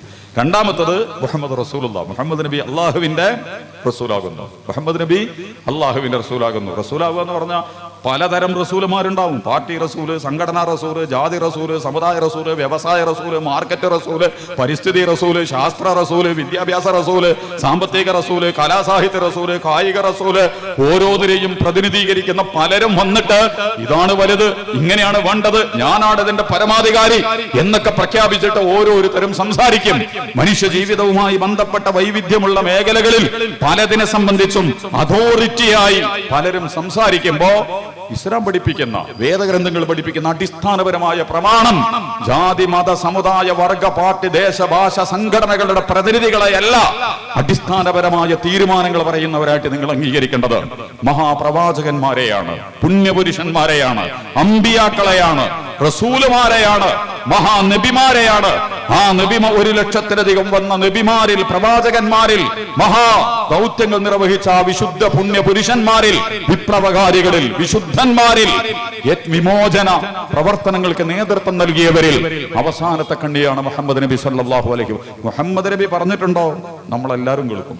മുഹമ്മദ് നബി പറഞ്ഞു എന്ന് പറഞ്ഞതിന്റെ അർത്ഥം മുഹമ്മദ് നബി എന്തോ സാമുദായികമായി പറഞ്ഞു, ജാതീയമായി പറഞ്ഞു, സംഘടനാപരമായിട്ട് പറഞ്ഞു, അങ്ങനെ പറഞ്ഞു നമ്മൾ കേൾക്കണ്ടല്ലോ. അങ്ങനെ റസൂൽ പറഞ്ഞിട്ടുള്ള ഇൻഹുവ ഇല്ല. ഇപ്പൊ പറാത്രാവൊക്കെ ആയിരുന്നല്ലോ 27 റജബ് 27. അന്ന് പറാത്തൊക്കെ കൊണ്ടടക്കലുണ്ട്. വന്നജ്മി ഇദാ ഹവാ മാ ദല്ല സാഹിബുകും വമാ ഗവാ വമാ യൻതിഖു അനിൽ ഹവാ ഇൻഹുവ ഇല്ലാ വഹ്യുൻ യൂഹാ. ഖുർആൻ പറയുന്നുണ്ട്, നക്ഷത്രങ്ങൾ, അതിന്റെ പ്രകാശം, അതിന്റെ കറക്കങ്ങൾ, അതിന്റെ അസ്തമയം, അതിന്റെ ഉദയം, ഇതൊന്നും നിങ്ങൾ നിയന്ത്രിക്കുന്നതല്ല എന്നതുപോലെ മഹാപ്രവാചകന്മാരെന്ന് പറയുന്നത് പാർട്ടികളും മതങ്ങളും സമുദായങ്ങളും സംഘടനകളും ദേശങ്ങളും ഭാഷകളും നടത്തുമ്പോൾ ഉണ്ടാകുന്ന ഒരു പ്രവർത്തനമല്ല. നക്ഷത്രങ്ങളെ പോലെ, വിദൂരമായ നക്ഷത്രങ്ങൾ നിയന്ത്രിക്കപ്പെടുന്നത് പോലെ അള്ളാഹുവിന്റെ നിയന്ത്രണത്തിൽ വന്നിട്ടുള്ള മനുഷ്യകുലത്തിലെ അത്യുന്നത, അത്യുജ്വല വിപ്ലവകാരികളും വിമോചകന്മാരും വിശുദ്ധന്മാരുമാണ് പ്രവാചകന്മാർ. അവർ വഴിവിട്ട് ചിന്തിക്കുന്നവരല്ല, വഴി അറിയാതെ സഞ്ചരിക്കുന്നവരല്ല, നക്ഷത്രങ്ങൾക്ക് വഴിപിടക്കാറില്ല, അടിക്കാറില്ല. ആകാശത്തിന്റെ ധാരയിൽ, മഹാപ്രപഞ്ചത്തിന്റെ സ്പേസിൽ തങ്ങൾക്ക് നിശ്ചയിക്കപ്പെട്ട ക്രമത്തിൽ വളരെ കുല്ലും ഫീ ഫലകിൻ യസ്ബഹൂൻ, വെള്ളത്തിൽ മത്സ്യങ്ങൾ നീന്തുന്നത് പോലെ, അതിന്റെ ലക്ഷ്യത്തിലേക്ക് സഞ്ചരിക്കുന്നത് പോലെ, നക്ഷത്രങ്ങൾ ചരിക്കുന്നത് പോലെ, പ്രപഞ്ചത്തിന്റെ മഹാഘടന ക്ഷീരപഥവും മിൽക്കിവേയും സൗരയൂഥവും ഒക്കെ കറങ്ങുന്നത് പോലെ അള്ളാഹുവിന്റെ നിയമത്തിന്റെ അടിസ്ഥാനത്തിൽ മാത്രം സഞ്ചരിക്കുന്ന വ്യക്തിത്വങ്ങളാണ് മഹാപ്രവാചകന്മാർ. പാർട്ടി പറഞ്ഞു, മതക്കാര് പറഞ്ഞു, സംഘടന പറഞ്ഞു, കുടുംബക്കാര് പറഞ്ഞു, നാട്ടുകാര് പറഞ്ഞു, ഭൂരിപക്ഷം പറഞ്ഞു, ഉദ്യോഗസ്ഥൻ പറഞ്ഞു, സമ്പന്നൻ പറഞ്ഞു, ഇതൊന്നും പ്രവാചകന്മാർക്ക് ബാധകമല്ല. അതുകൊണ്ട് ഈ പ്രവാചകന്മാര് വന്നിട്ട് അബൂലഹബിന് എന്താണ് ഇഷ്ടം, അബൂജഹലിന് എന്താണ് ഇഷ്ടം, റോമക്കാർക്ക് എന്താ ഇഷ്ടം, പേർഷ്യക്കാർക്ക് എന്താണ് ഇഷ്ടം, ക്യാപിറ്റലിസത്തിന് എന്താണ് ഇഷ്ടം, ഫാസിസത്തിന് എന്താണ് ഇഷ്ടം, മതക്കാർക്ക് എന്താണ് ഇഷ്ടം, രാഷ്ട്രീയക്കാർക്ക് എന്താണ് ഇഷ്ടം, ഇതൊന്നും നോക്കി സംസാരിക്കുന്നവരല്ല പ്രവാചകന്മാർ. ഇന്നിപ്പോ അങ്ങനെയാണല്ലോ, വോട്ട് കിട്ടാൻ വേണ്ടി വേണ്ടി അതാണപ്പോ അവനവന്റെ വോട്ട് ലാഭത്തിന് വേണ്ടി മാത്രം എന്തും വിളിച്ചു പറയുന്ന സാംസ്കാരിക നായകന്മാർ, രാഷ്ട്രീയ നേതാക്കന്മാർ, മീഡിയ വിദഗ്ധന്മാർ, അതുമായി ബന്ധപ്പെട്ട തിങ്ക് ടാങ്കുകൾ ചിന്തിച്ച് ആലോചിച്ച് വഴിപിടിപ്പിക്കാനും അട്ടിമറിക്കാനും പിടിച്ചെടുക്കാനും പറിച്ചെറിയാനും ഒക്കെയുള്ള കുബുദ്ധികൾ വിശദീകരിച്ചു കൊടുക്കുന്ന, തോന്നിയത് വിളിച്ചു പറയുന്ന ജാതിമത സമുദായ സംഘടനാ പക്ഷപാതിത്വങ്ങളുള്ള കാലത്ത് ഒരു പ്രവാചകൻ അങ്ങനെ അദ്ദേഹത്തിന്റെ വ്യക്തിപരമായ താല്പര്യങ്ങൾക്ക് വേണ്ടി, അദ്ദേഹത്തിന്റെ കേവല സാമുദായിക താല്പര്യങ്ങൾക്ക് വേണ്ടി, ജാതി താല്പര്യങ്ങൾക്ക് വേണ്ടി, ഭാഷാ ദേശ താല്പര്യങ്ങൾക്ക് വേണ്ടി, കുടുംബ താല്പര്യങ്ങൾക്ക് വേണ്ടി അങ്ങനെ സ്വയം ഇച്ഛകൾ കടിമപ്പെട്ട് സംസാരിക്കുന്നവനല്ല ഈ പ്രവാചകൻ. അതാണ് പ്രവാചകൻ. അങ്ങനെ പ്രവാചകന്മാരെ ക്ലിയർ ചെയ്യണം. ചരിത്രത്തിൽ മൂസ അങ്ങനെയാണ്, ഈസ അങ്ങനെയാണ്, ഇബ്രാഹിം അങ്ങനെയാണ്. ചിലപ്പോൾ രാമനും കൃഷ്ണനും ബുദ്ധനും ജൈനനും സുരട്ടനും കൺഫ്യൂഷനും സോക്രട്ടീസും ഒക്കെ ചരിത്രത്തിൽ അങ്ങനെ വന്നവരാകാം. അഷ്റഫുൽ ഖൽഖ് മുഹമ്മദ് മുസ്തഫ സല്ലല്ലാഹു അലൈഹി വസല്ലം മുഹമ്മദുർ റസൂലുള്ളാഹ് വല്ലദീന മഅഹു അശിദ്ദാഉ അലൽ കുഫാരി റഹമാഉ ബൈനഹും, ധിക്കാരത്തോടും നന്ദികേടിനോടും നിഷേധത്തോടും അക്രമത്തോടും അതിഗംഭീരമായ നിലപാടുകൾ സ്വീകരിക്കുകയും വിശ്വസിക്കുകയും സൽക്കർമ്മങ്ങൾ ചെയ്യുകയും പുണ്യങ്ങൾ അനുഷ്ഠിക്കുകയും. പുണ്യം എന്നൊക്കെ പറഞ്ഞാൽ അമ്പലത്തിലോ പള്ളിയിലോ ചർച്ച നടക്കുന്ന കാര്യത്തിനാണ് പുണ്യം എന്നുള്ള വിശ്വാസം നമ്മൾ ധരിക്കേണ്ട കാര്യമില്ല കേട്ടോ. പുണ്യം എന്ന് പറഞ്ഞാൽ എല്ലാ കാര്യത്തിലും പുണ്യം വേണം. നിസ്കരിക്കുന്ന നിയമം പോലെ തന്നെ കച്ചവടം ചെയ്യുമ്പോൾ അള്ളാന്റെ നിയമം പാലിക്കണം. കച്ചവടത്തിന് അള്ളാന്റെ നിയമം പാലിക്കലില്ല. നിസ്കരിക്കുമ്പോൾ മാത്രം കയ്യിട്ടും വിനോദം തറാവിയൊക്കെ പറഞ്ഞിട്ട് ഭയങ്കരമായ കണിശത ഉണ്ടായാൽ മതി. പൂജ ചെയ്യുമ്പോൾ ഭയങ്കര ഉഷാറായിരിക്കണം. പക്ഷേ ബാങ്കിൽ പൈസന്റെ ഇടപാട് നടത്തുമ്പോൾ അവിടെ പലിശയാവാം, ഊഹ കച്ചവടം ആവാം, ഷെയർ മാർക്കറ്റ് ആവാം, അതുപോലെ തന്നെ എന്താണ് വില കൂട്ടി വിൽക്കാം. ദൈവം തമ്പുരാന് അവിടെ ഒന്നും ഇടപെടൂല. ആരാധന അനുഷ്ഠാന ആഘോഷങ്ങളിൽ മാത്രം ദൈവത്തെ അംഗീകരിക്കുന്നതിനല്ല പുണ്യങ്ങൾ എന്ന് പറയുന്നത്. നിങ്ങൾ ചെയ്യുന്ന എല്ലാ കാര്യങ്ങളിലും ഏതൊരു സന്ദർഭത്തിലും അതുകൊണ്ടുള്ള പ്രവാചകന്മാർ നേരത്തെ നമ്മൾ ഓതി വെച്ച ആളുണ്ടല്ലോ, നബിമാര് വന്നിട്ട് യാ ഖൗമി ഉഅ്ബുദുല്ലാഹ്, ദൈവത്തെ നിങ്ങൾ അംഗീകരിക്കണം, അല്ലാഹുവിനെ നിങ്ങൾ അംഗീകരിക്കണം. മാലക്കും മിൻ ഇലാഹിൻ ഗൈറു, അവനല്ലാത്തൊരു ഇലാഹ് നിങ്ങൾക്ക് ഉണ്ടാകാൻ പാടില്ല. എന്നിട്ട് പിന്നെ പറയുന്ന വർത്താനം എന്താ? ഫത്തഖുല്ലാഹ്, നിങ്ങൾക്ക് ധാർമ്മികതയുണ്ടാവണം. മതസംഘടനകളോട്, രാഷ്ട്രീയ സംഘടനകളോട്, സാംസ്കാരിക സംഘടനകളോട്, സാമൂഹിക സംഘടനകളോട്, വ്യാപാരി സംഘടനകളോട്, വ്യവസായ സംഘടനകളോട്, ശാസ്ത്രത്തോട്, വിദ്യാഭ്യാസത്തോട്, കലയോട്, സാഹിത്യത്തോട് ഒക്കെ നമുക്ക് പറയാനുള്ളത് ധാർമ്മിക ബോധം ഉണ്ടാവണം. അല്ലെങ്കിൽ സംഘപരിവാർ കേരള സ്റ്റോറി കൊണ്ടുവരും ധാർമ്മികതയില്ലെങ്കിൽ. ഇനിയിപ്പോ ബാബരി മസ്ജിദ്, ശബരിമല ക്ഷേത്രം തകർക്കപ്പെടുമെന്നുള്ള സിനിമ ചെയ്യാൻ പോവാണെന്ന സംഘപരിവാറിന്റെ സിനിമാ വിദഗ്ധന്മാർ കേരളത്തിൽ പല പല അപകടകരമായ സാധനങ്ങൾ വിതക്കുന്നതിന്റെ കൂടെ പൊതുജനത്തെ വിഡ്ഢീകരിക്കാൻ, വഷളാക്കാൻ, പ്രക്ഷാളനം ചെയ്യാൻ ഈ സിനിമ എന്ന് പറയുന്ന സംഭവം. അല്ലെങ്കിൽ തന്നെ ഇനിയിപ്പോ വർഗീയതയും കൂടി അതിന്റെ കൂടെ വരേണ്ടതുള്ളൂ. ബാക്കി എല്ലാ വൃത്തിയോടും ഇപ്പൊ ചെയ്യാൻ തുടങ്ങിയിട്ടുണ്ട്. ഈ മൊബൈലും എന്താ ചോട്ടാ സ്ക്രീനും ബടാ സ്ക്രീനും ഒക്കെ ചേർന്നിട്ട് അതിനെ ഇമാമും മഹമൂമും പൂജയും വഴിപാടും ഒക്കെ അതിന്റെ മുന്നിൽ നിർത്തിയിട്ട് നമ്മളെ കുട്ടികളെ ചെയ്യണം. ഓന്റെ മുടിവെട്ട് അങ്ങനെയാണ്, ഓന്റെ പാന്റ് അങ്ങനെയാണ്, ഓന്റെ കുപ്പായ അങ്ങനെയാണ്, ഓന്റെ പെണ്ണ് അങ്ങനെയാണ്, ഓന്റെ കല്യാണം അങ്ങനെയാണ്, ഓന്റെ സൽക്കാരം അങ്ങനെയാണ്. മയ്യത്തെടുക്കൽ പോലും സിനിമയെ കണ്ടതുപോലെയാ. അത്യാവശ്യം സോഷ്യൽ മീഡിയ പോസ്റ്ററൊക്കെ കിട്ടുന്ന രീതിയിൽ എന്റെ ഉപ്പാൻ എങ്ങനെ മയ്യത്ത് കൊണ്ടുപോകാം എന്നാണ് ഇപ്പൊ ആലോചിച്ചുകൊണ്ടിരിക്കുന്നത്. സിനിമ ഇമാമായി. സിനിമന്റെ ഇമാമ് ആരാന്നറിയോ? ബോളിവുഡാ. ബോളിവുഡിന്റെ ഇമാമ് ഹോളിവുഡാ. ഹോളിവുഡ് എന്ന് പറഞ്ഞാൽ ഇസ്രായേൽ, ഇബ്ലീസ് എന്നാണ് അർത്ഥം. അതിന്റെ വിശദീകരണത്തിലേക്ക് നമ്മൾ പോണില്ല. ലോക സിനിമ നിയന്ത്രിക്കുന്നത് ഇസ്രായേലാ. അതിന് കൃത്യമായ അജണ്ടകളുണ്ട്. അവതാറാണെങ്കിലും ശരി, ഇവിടെ ഇറങ്ങുന്ന കേരള സ്റ്റോറി ആണെങ്കിലും ശരി, യാദൃശ്ചികമായി ഇറങ്ങുന്ന സിനിമകളല്ല, വളരെ കൃത്യമായി ഇസ്രായേൽ ഇമാമത്ത് നിർവഹിക്കുന്ന. അങ്ങനെയാണ് KFCയും പെപ്സിയും നെഡ്ബറൈസും ഗാഡ്ബറൈസും ഒക്കെ നമ്മുടെ ജീവിതത്തിൽ ആവശ്യമില്ലെങ്കിൽ പോലും അത്യാവശ്യമാണ് എന്ന് പെപ്സിയും ഗോളയും അങ്ങനെ കണ്ടല്ലോ. ഇതൊക്കെ നമ്മുടെ ജീവിതത്തിലേക്ക് കയറി വരുന്നില്ലേ? എങ്ങനെ വന്നു? റസൂൽ പറഞ്ഞിട്ടല്ലോ, അല്ലെങ്കിൽ ചെഗുവേര പറഞ്ഞിട്ടല്ലോ, അല്ലെങ്കിൽ മഹാത്മാഗാന്ധി പറഞ്ഞിട്ടൊന്നുമല്ലല്ലോ നമ്മളത് എടുത്തത്. മറിച്ച് ആധുനിക സിനിമാ സങ്കേത സംവിധാനങ്ങൾ ഉപയോഗിച്ച് ഈ കോർപ്പറേറ്റ് മേധാവിത്വത്തിന്റെയും ക്യാപിറ്റലിസ്റ്റ് സംവിധാനങ്ങളുടെയും സയനിസ്റ്റ് സംവിധാനങ്ങളൊക്കെ വളരെ കൃത്യമായി. അപ്പോ സിനിമ എടുക്കുകയാണെങ്കിലും സിനിമ ഹറാമൊന്നുമല്ല, പക്ഷേ തക്കവുണ്ടാണ്. ധാർമ്മികതയുള്ള സിനിമ, ധാർമ്മികതയുള്ള കായികം, ധാർമ്മികതയുള്ള കല, ധാർമ്മികതയുള്ള വിദ്യാഭ്യാസം, ധാർമ്മികതയുള്ള പള്ളി, ധാർമ്മികതയുള്ള അമ്പലം, ധാർമ്മികതയുള്ള ചർച്ച്, ധാർമ്മികതയുള്ള പഞ്ചായത്ത്, ധാർമ്മികതയുള്ള പള്ളിക്കൂടം. നിങ്ങൾക്ക് തോന്നിയതൊക്കെ അങ്ങോട്ടും ഇങ്ങോട്ടും പറഞ്ഞ് പഠിപ്പിച്ചിട്ട് ഫത്തഖുല്ലാഹ്, ധാർമ്മികതയുണ്ടാവണം. ശരി തെറ്റുകളെ കുറിച്ചുള്ള ദിശാബോധം ഉണ്ടാകും. അതിനാണ് തഖ്വ എന്ന് പറയട്ടോ. നന്മ എന്താണ്, തിന്മ എന്താണ് എന്ന് തിരിച്ചറിയാനുള്ള കഴിവുണ്ടാകണം. പ്രവാചകന്മാർ ഇതാ പറഞ്ഞത്. ജമാഅത്തെ ഇസ്ലാമി ധൈര്യപൂർവ്വം ഇവിടുത്തെ ആൾക്കാരോടാ പറയണത്. ശരി തെറ്റ് മൂന്നാമത്തെ ഒരു സാധനമില്ല. ഒന്നുകിൽ ശരിയായിരിക്കും, 1+1=2, 1+1 1/4 തെറ്റാണ്, 1/3 തെറ്റാണ്, 1.99 തെറ്റാണ്, 2.1 തെറ്റാണ്. 2 മാത്രമാണ് ശരി. നമ്മൾ പ്രഖ്യാപിക്കണം. പക്ഷെ പ്രഖ്യാപിക്കേണ്ട രീതി പറയാൻ എല്ലാവർക്കും സ്വാതന്ത്ര്യമുണ്ട്. ഒന്നും കൂട്ടിയാൽ 1.4, 1.99, 2.1 എന്നൊക്കെ സ്വാതന്ത്ര്യം വെച്ചിട്ട് പറഞ്ഞു. അത് വസ്തുതയല്ല, അത് സത്യമല്ല, അത് മൂല്യമല്ല, അത് നന്മയല്ല, അത് പ്രമാണമല്ല, അതൊരിക്കലും അടിസ്ഥാനപരമായി ഹക്കാവില്ല. അതുകൊണ്ട് ഞാൻ പറഞ്ഞതിന്റെ അർത്ഥം ശരികളുടെ പക്ഷത്ത്, തെറ്റുകളെ എതിർത്തുകൊണ്ടും ശരികളെ നമ്മളൊക്കെ ഇപ്പൊ തഖ്വ പള്ളിയിൽ നമ്മൾ തമ്മിലാ പറയാം, മുസ്ലിങ്ങളെ ഞങ്ങൾ തഖ്വയുള്ളവരാണ്. അള്ളാഹ് അങ്ങനെയൊന്നുമല്ല പറഞ്ഞിട്ട് ഇവിടെ ഫറോവനെ വിളിച്ച്, അതുപോലെ തന്നെ ഹാറൂനെ വിളിച്ച്, കാമാനെ വിളിച്ച്, അബൂ സുഫിയാനെ വിളിച്ച്, അബൂ ലഹബിനെ വിളിച്ച്, ഫിർഔനെ വിളിച്ച്, നമ്രൂദിനെ വിളിച്ച്, ആസറിനെ വിളിച്ചിട്ടാ പറയുന്നത് ശരിയും തെറ്റും തിരിച്ചറിഞ്ഞിട്ട് കളിക്കണം കേട്ടോ. നിങ്ങള് വോട്ടേഴ്സ് ലിസ്റ്റ് ആണെങ്കിലും ശരി, തെരഞ്ഞെടുപ്പാണെങ്കിലും ശരി, മതസംഘടനയാണെങ്കിലും ശരി, എന്തു പണി നിങ്ങൾ ചെയ്യുകയാണെങ്കിലും ശരി, നന്മയുടെ വഴിയിൽ നിന്ന് തിന്മയിലേക്കും തിന്മയെ കെട്ടിപ്പുലുകി നന്മയെ തടഞ്ഞു വെച്ചുള്ള പരിപാടി നിങ്ങൾ നടത്തരുത്. എന്നാണ് പ്രവാചകന്മാരുടെ പ്രബോധനത്തിന്റെ പ്രവർത്തനത്തിന്റെ മർമ്മം. പ്രവാചകന്മാര് വളരെ കൃത്യമായിട്ട് ആ വർത്തമാനം പറഞ്ഞു. എന്ത് ഏതാണ് ശരി? ധാരാ പറയേണ്ടത് കമ്മ്യൂണിസ്റ്റ് പാർട്ടിയാ ശരി എന്താന്ന് പറയേണ്ടത്, നമ്മുടെ വാപ്യാ ശരി എന്താന്ന് പറയേണ്ടത്, നമ്മുടെ മതസംഘടനയാ ശരി എന്താന്ന് പറയേണ്ടത്, അല്ലെങ്കിൽ അമേരിക്ക ശരി എന്താണ്? ഇതിപ്പോ അമേരിക്ക ഇസ്രായേലും പറയുന്നതാണ് ശരി ലോകാടിസ്ഥാനത്തിൽ. അതിന്റെ വിശദീകരണത്തിലേക്ക് നമ്മൾ പോണില്ല. ക്യാപിറ്റലിസം, ഇമ്പീരിയലിസം, സയനിസം, ഫാസിസം, ഈ നക്കൂട്ട് മുന്നണി ആഗ്രഹിക്കുന്നതാണ് ലോകത്ത് നടന്നുകൊണ്ടിരിക്കുന്നത്. സൈനിക നീക്കങ്ങൾ മുതൽ സാമ്പത്തിക അജണ്ടകൾ മുതൽ കലാകായിക സംവിധാനങ്ങളുടെ പ്രകടനങ്ങൾ മുതൽ എല്ലാ മതവും രാഷ്ട്രീയവും ഒക്കെ അവരുടെ ഇച്ഛകൾക്ക് ആര് പറയുന്നതാണ് ശരി? അപ്പൊ നമ്മൾ പറയും അള്ളാഹു പറയുന്നതാണ് ശരി, പ്രവാചകന്മാർ പറഞ്ഞതാണ് ശരി, വേദഗ്രന്ഥങ്ങൾ പറഞ്ഞതാണ് ശരി.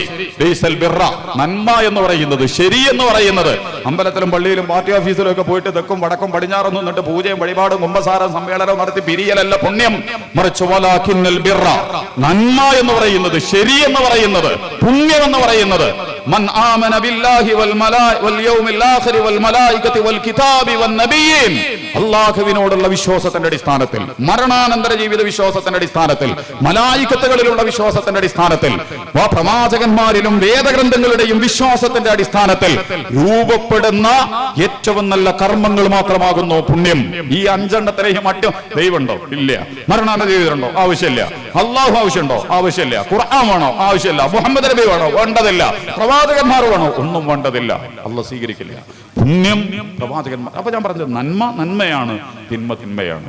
ഒരു സംഗതിയും കൂടി പറഞ്ഞ അവസരം. മൂന്നാമത്തെ സംഗതിയിൽ എന്താന്ന് വെച്ചാൽ, ഇതുങ്ങളിപ്പോ ഇങ്ങനെ കഴിഞ്ഞാൽ അള്ളാൻ അംഗീകരിച്ചില്ല, ദൈവത്തെ അംഗീകരിച്ചില്ല, പ്രവാചകന്മാർ അംഗീകരിച്ചില്ല. വരാൻ പോകുന്നത് എന്താ? അത് നമ്മൾ നേരത്തെ പറഞ്ഞത്, നിങ്ങളെ കൊണ്ടുപോകും നാളെ മരണാനന്തര ജീവിതത്തിൽ. അതുകൊണ്ടുള്ളപ്പോ എല്ലാ മതവിഭാഗത്തിലും മരിച്ചു കഴിഞ്ഞാൽ ഭയങ്കര ചടങ്ങാ. എന്തിനാണ് ഇപ്പൊ മരിച്ചു കഴിഞ്ഞിട്ട് ഇത്രയൊക്കെ പ്രാർത്ഥനയും വഴിപാടൊക്കെ നമ്മൾ നടത്തേണ്ട കാര്യം? മരിച്ച കഥയാണ് തീർന്നില്ല. ഇനിയിപ്പോ പ്രധാനമന്ത്രി മരിച്ചു, നമുക്ക് എന്താ പോയി പോയി മൂപ്പര് പോയി എന്ന് വെച്ചാൽ മതി. മുഖ്യമന്ത്രി മരിച്ചു, സംഭവം നടന്ന്. പ്രാർത്ഥന, വഴിപാട്, ആ പൂജ, പിന്നെ അതിന്റെ മരണാനന്തര ശേഷക്രിയകൾ ഒക്കെ എന്തിനാ നിർവഹിക്കണത്? എല്ലാവർക്കും അറിയാം മരിക്കുന്നതോടുകൂടി കഥ തീരൂല എന്നുള്ളത്. പരിപാടികൾ അവസാനിക്കുകയല്ല, പരിപാടികൾ ആരംഭിക്കുകയാണ്.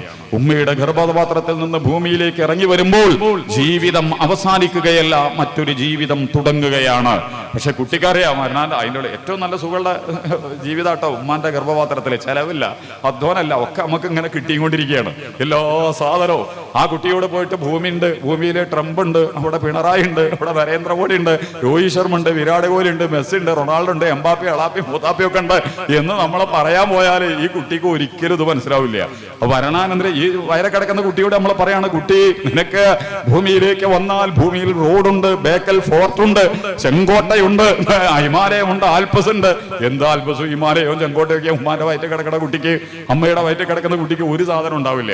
അപ്പൊ കുട്ടി അവിടെ കിടന്നിട്ട് പച്ചക്കള്ളം പറയുന്നു, നിങ്ങൾ വിഡ്ഢിത്തം പറയുന്നു, നിങ്ങൾ വസ്തുതകൾ വളച്ചൊടിച്ചു പറയുന്നു. കാരണം കുട്ടിക്ക് അറിയില്ല ഈ കുട്ടി സൃഷ്ടിക്കപ്പെട്ടത് പോലും ഈ ജീവിതത്തിന് വേണ്ടിയാണ്.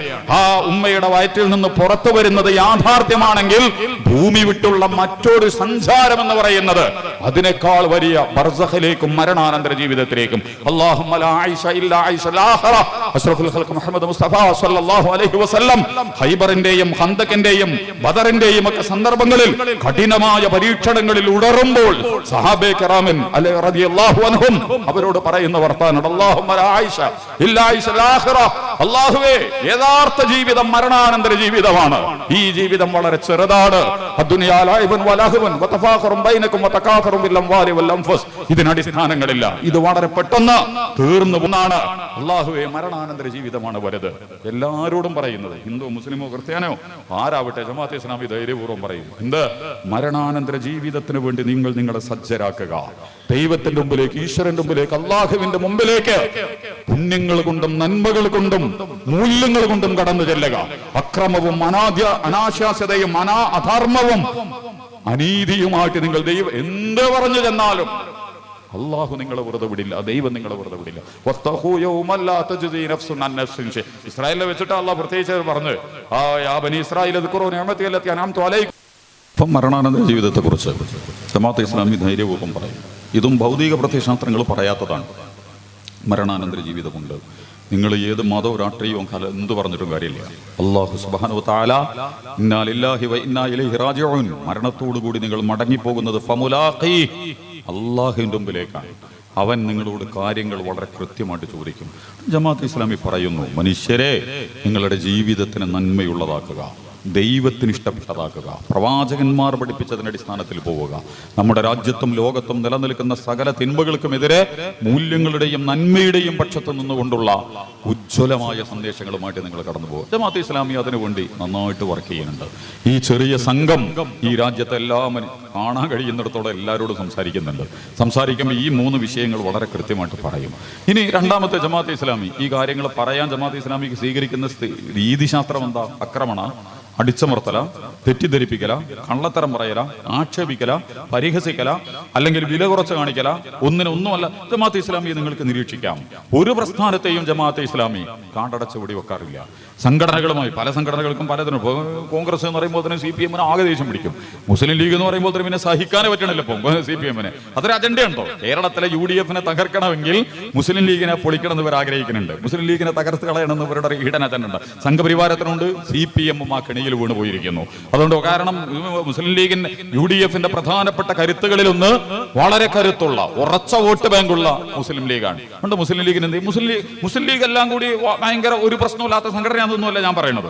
അതേസമയം മുസ്ലിം ലീഗ് CPM പോലെ, കോൺഗ്രസിനെ പോലെ, കേരളത്തിലെ മുഖ്യധാര രാഷ്ട്രീയ പ്രസ്ഥാനങ്ങളെ പോലെ, ഇന്ത്യയിലെ മുഖ്യധാര രാഷ്ട്രീയ പ്രസ്ഥാനങ്ങളെ പോലെ രാഷ്ട്രീയ രംഗത്ത് വളരെ സജീവമായി പ്രവർത്തിച്ചുകൊണ്ടിരിക്കുന്ന സംഘങ്ങളിലൊന്നാണ്.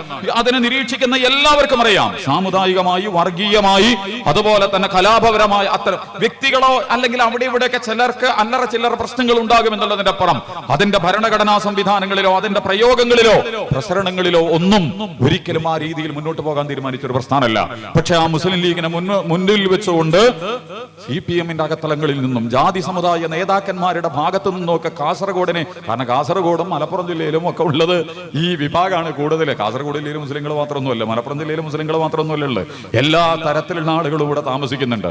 പക്ഷേ കാസർഗോഡിനെയും മലപ്പുറം ജില്ലയെയും മുന്നിൽ വെച്ചുകൊണ്ട് വളരെ വലിയ, അതാണല്ലോ നമ്മുടെ സാംസ്കാരിക വകുപ്പ് മന്ത്രി പറഞ്ഞത്, കാസർഗോഡും മലപ്പുറത്തും ജയിക്കുന്നവർ മുഴുവനും ബാക്കിയുള്ളവർക്ക് ജയിക്കണമല്ലാരാ. നിങ്ങൾ കണക്ക് പറയും, നമുക്ക് ധൈര്യമുണ്ട്. ഇവിടുത്തെ എല്ലാ കണക്കും നിങ്ങൾ പറയും. ഓരോ പാർട്ടികൾക്കും ജയിച്ച സ്ഥാനാർത്ഥികളുടെ മതവും സമുദായവും ജാതിയും ഒക്കെ ധൈര്യമുണ്ടെങ്കിൽ CPM അടക്കമുള്ള പ്രസ്ഥാനങ്ങൾ കൊണ്ടുപോവാം. പഞ്ചായത്ത് വാർഡ് മെമ്പർ മുതൽ MLA-യും MP-യുമായി തെരഞ്ഞെടുക്കപ്പെട്ടവരുടെ അടക്കം കണക്കാണ്, ഡാറ്റയാണ് നിങ്ങൾ പറയേണ്ടത്. School, college, block, panchayat, ward member, block member, ജില്ലാ മെമ്പർ ഒക്കെ CPM-നെ കുറിച്ച് പറയുമ്പോൾ പേടി തോന്നുന്ന ഭാഗങ്ങൾ പോലും നമുക്ക് ഉണ്ടാകാൻ തുടങ്ങിയിട്ടുണ്ട്. പേടി എന്ന് പറഞ്ഞാൽ ജമാഅത്തെ ഇസ്ലാമിക്ക് പേടിയല്ല. എന്തിനാണ് കേരളത്തിലെ വലിയ ഒരു പ്രസ്ഥാനം, ഇടതുപക്ഷ പ്രസ്ഥാനം CPM എന്ന് പറയുന്നത്? CPM അത്ര മോശപ്പെട്ട പ്രസ്ഥാനമൊന്നുമല്ല. കേരളത്തിന്റെ നവോത്ഥാന ചരിത്രത്തിൽ, കേരളത്തിന്റെ രാഷ്ട്രീയ മുന്നേറ്റ ചരിത്രത്തിൽ, കേരളത്തിന്റെ സാമൂഹിക പരിഷ്കരണ സംരംഭങ്ങളിൽ, രാഷ്ട്രീയ ബോധവൽക്കരണങ്ങളിൽ ഗംഭീരമായ പങ്കുവഹിച്ച ഒരു പ്രസ്ഥാനം. തിരുവനന്തപുരത്ത് BJP-ക്ക് RSS-ന് കോർപ്പറേഷൻ വാർഡുകൾ വിഭജിച്ചു കൊടുക്കുന്ന ഗതികേടിലേക്ക് എത്തുക എന്ന് പറഞ്ഞാൽ സൂക്ഷ്മ പരിശോധനകൾ നമ്മൾ നടത്തുമ്പോൾ നമ്മൾ ഞെട്ടിപ്പോകും.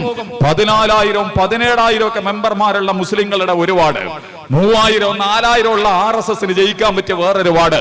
CPM-ന്റെ സുഹൃത്തുക്കൾ വളരെ കൃത്യമായിട്ട് പറയണം, നിങ്ങളല്ലേ കോഴിക്കോടും അതുപോലെ തന്നെ തിരുവനന്തപുരത്തും വാർഡുകൾ വിഭജിച്ചത്?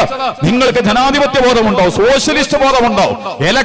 തെരഞ്ഞെടുപ്പിൽ വല്ല വിശ്വാസമുണ്ടോ?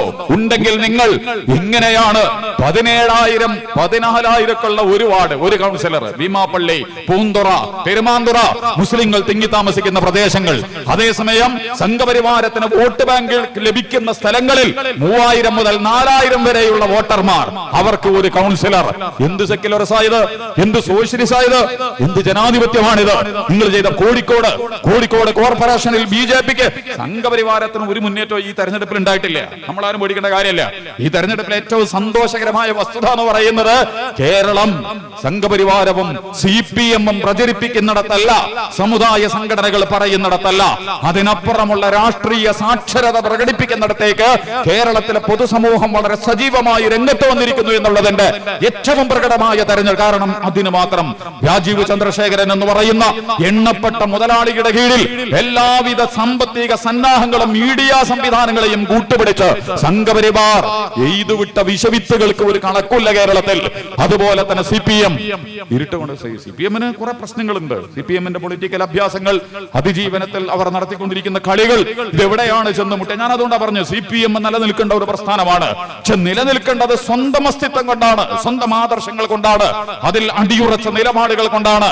പഴയ കാലത്ത് കോൺഗ്രസിന് സംഭവിച്ച അതേ അബദ്ധം സ്വന്തം ശരീരത്തിൽ കയറി RSSന് മുട്ടയിട്ട് വിരിയാൻ പറ്റുന്ന ആഭ്യന്തര ഭരണകൂട സംവിധാനങ്ങളും കോർപ്പറേഷൻ വിഭജനങ്ങളും ഒക്കെ നടത്തി സംഘപരിവാരത്തിന് എന്താ പറയാ, വിരിപ്പ് വഴി വിരിച്ചു കൊടുക്കുന്നിടത്തേക്ക് CPM മുന്നോട്ട് പോവുക.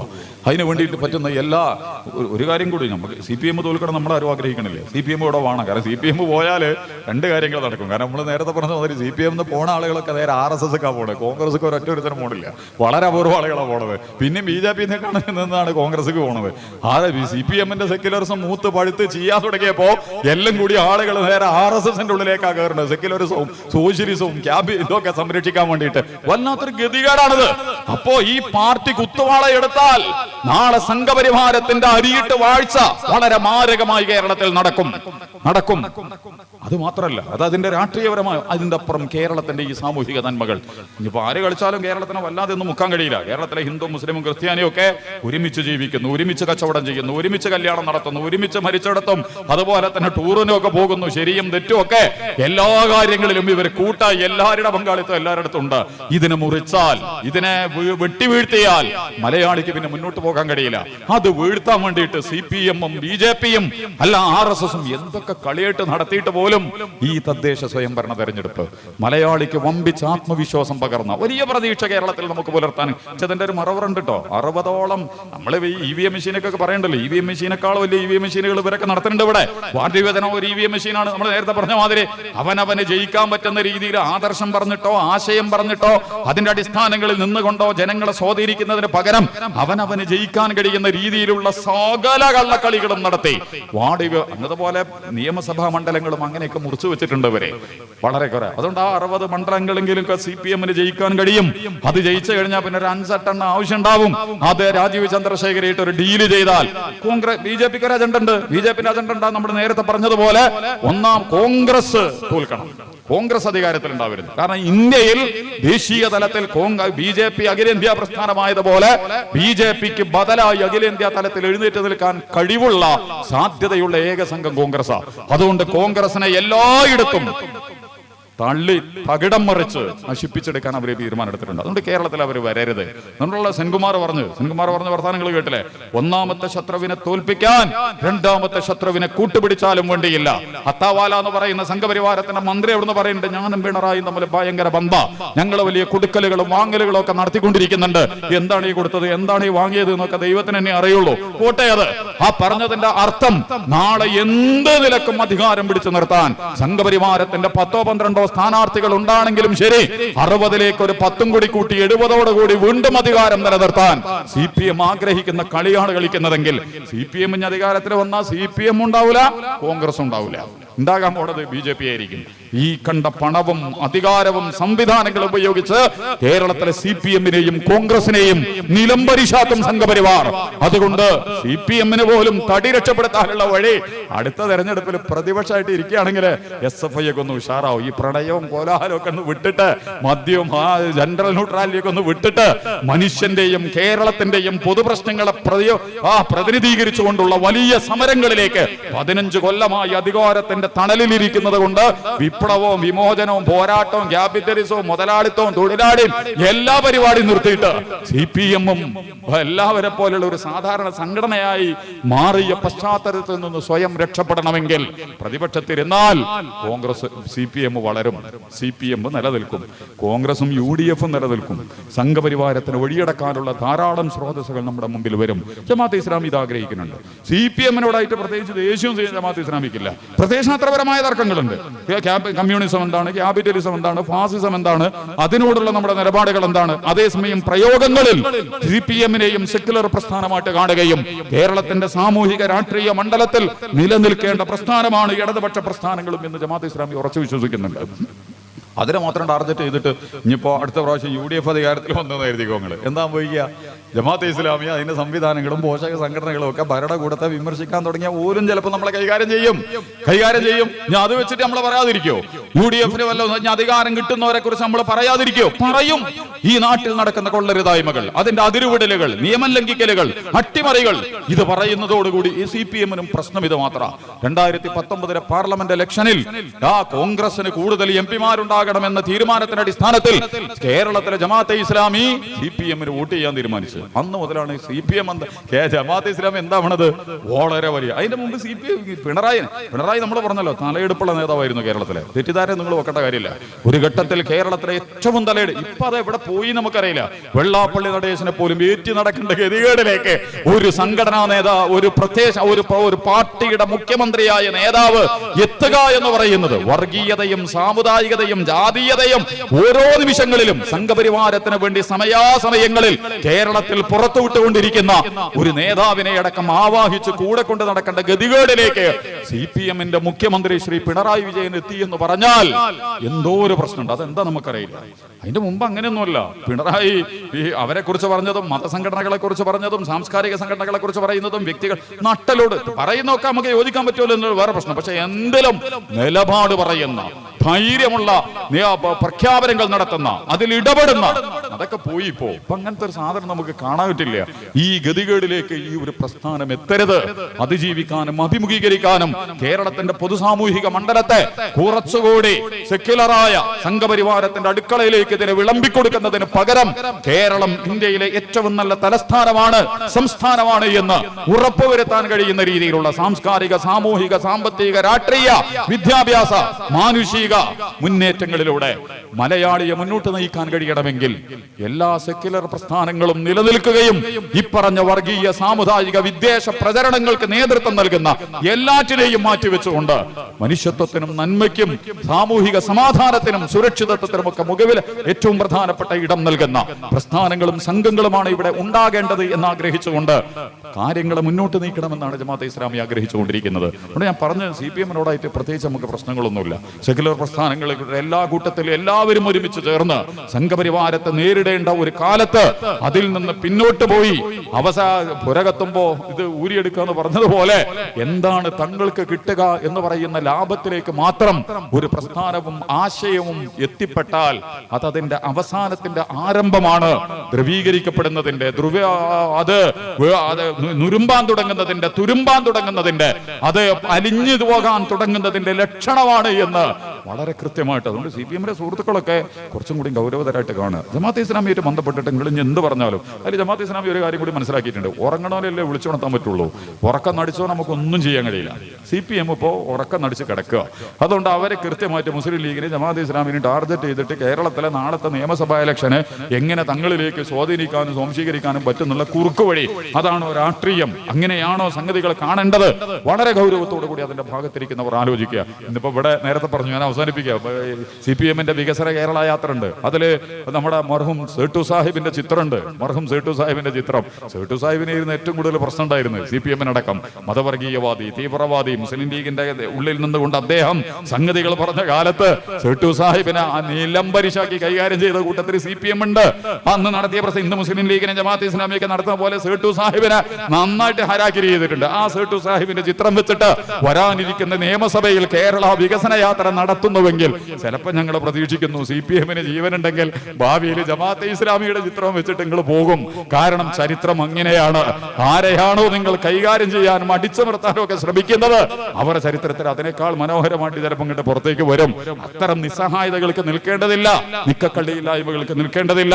വസ്തുതകളും യാഥാർത്ഥ്യങ്ങളും സത്യസന്ധതയും വിപ്ലവാത്മകതയും ഒക്കെ ചേർത്ത് വെച്ചുകൊണ്ട് മലയാളി സമൂഹത്തെ, കേരളത്തെ, ഇന്ത്യയെ ഒന്നായി കണ്ടുകൊണ്ട് വിശാലതയുള്ള സമീപനങ്ങളിലൂടെ, ഗുണകാംക്ഷയുള്ള സമീപനങ്ങളിലൂടെ നമ്മുടെ രാജ്യത്തെയും ജനങ്ങളെയും സേവിക്കുന്നതിന് വേണ്ടിയുള്ള മൗലികമായ പ്രവർത്തനങ്ങളിലാകട്ടെ നമ്മുടെ ശ്രദ്ധയും പരിഗണനയും എന്ന് സൂചിപ്പിച്ചുകൊണ്ട് ഇത്രയും സമയം ജമാഅത്തെ ഇസ്ലാമിയെ ശ്രവിച്ച നിങ്ങൾക്കെല്ലാം ജമാഅത്തെ ഇസ്ലാമിയുടെ ഹൃദ്യവും സ്നേഹോഷ്മവുമായ അഭിവാദ്യങ്ങളും സന്തോഷങ്ങളും അറിയിച്ചുകൊണ്ട് ദൈവം തമ്പുരാൻ അല്ലാഹു സുബ്ഹാനഹു വ തആല നമ്മെ, നമ്മുടെ മക്കളെ, മാതാപിതാക്കളെ, ഇണകളെ, നമ്മുടെ വീടിനെ, നമ്മുടെ നാടിനെ, നമ്മുടെ രാജ്യത്തെ, മനുഷ്യകുലത്തെ അനുഗ്രഹിക്കുമാറാകട്ടെ എന്ന് പ്രാർത്ഥിച്ചുകൊണ്ട് ഞാൻ അവസാനിപ്പിക്കുന്നു. വാഖിറു ദഅവാന അനിൽ ഹംദുലില്ലാഹി വസല്ലല്ലാഹു അലാ മുഹമ്മദ് സല്ലല്ലാഹു അലൈഹി വസല്ലം. വസ്സലാമു അലൈക്കും വറഹ്മത്തുള്ളാഹി വബറകാതുഹു.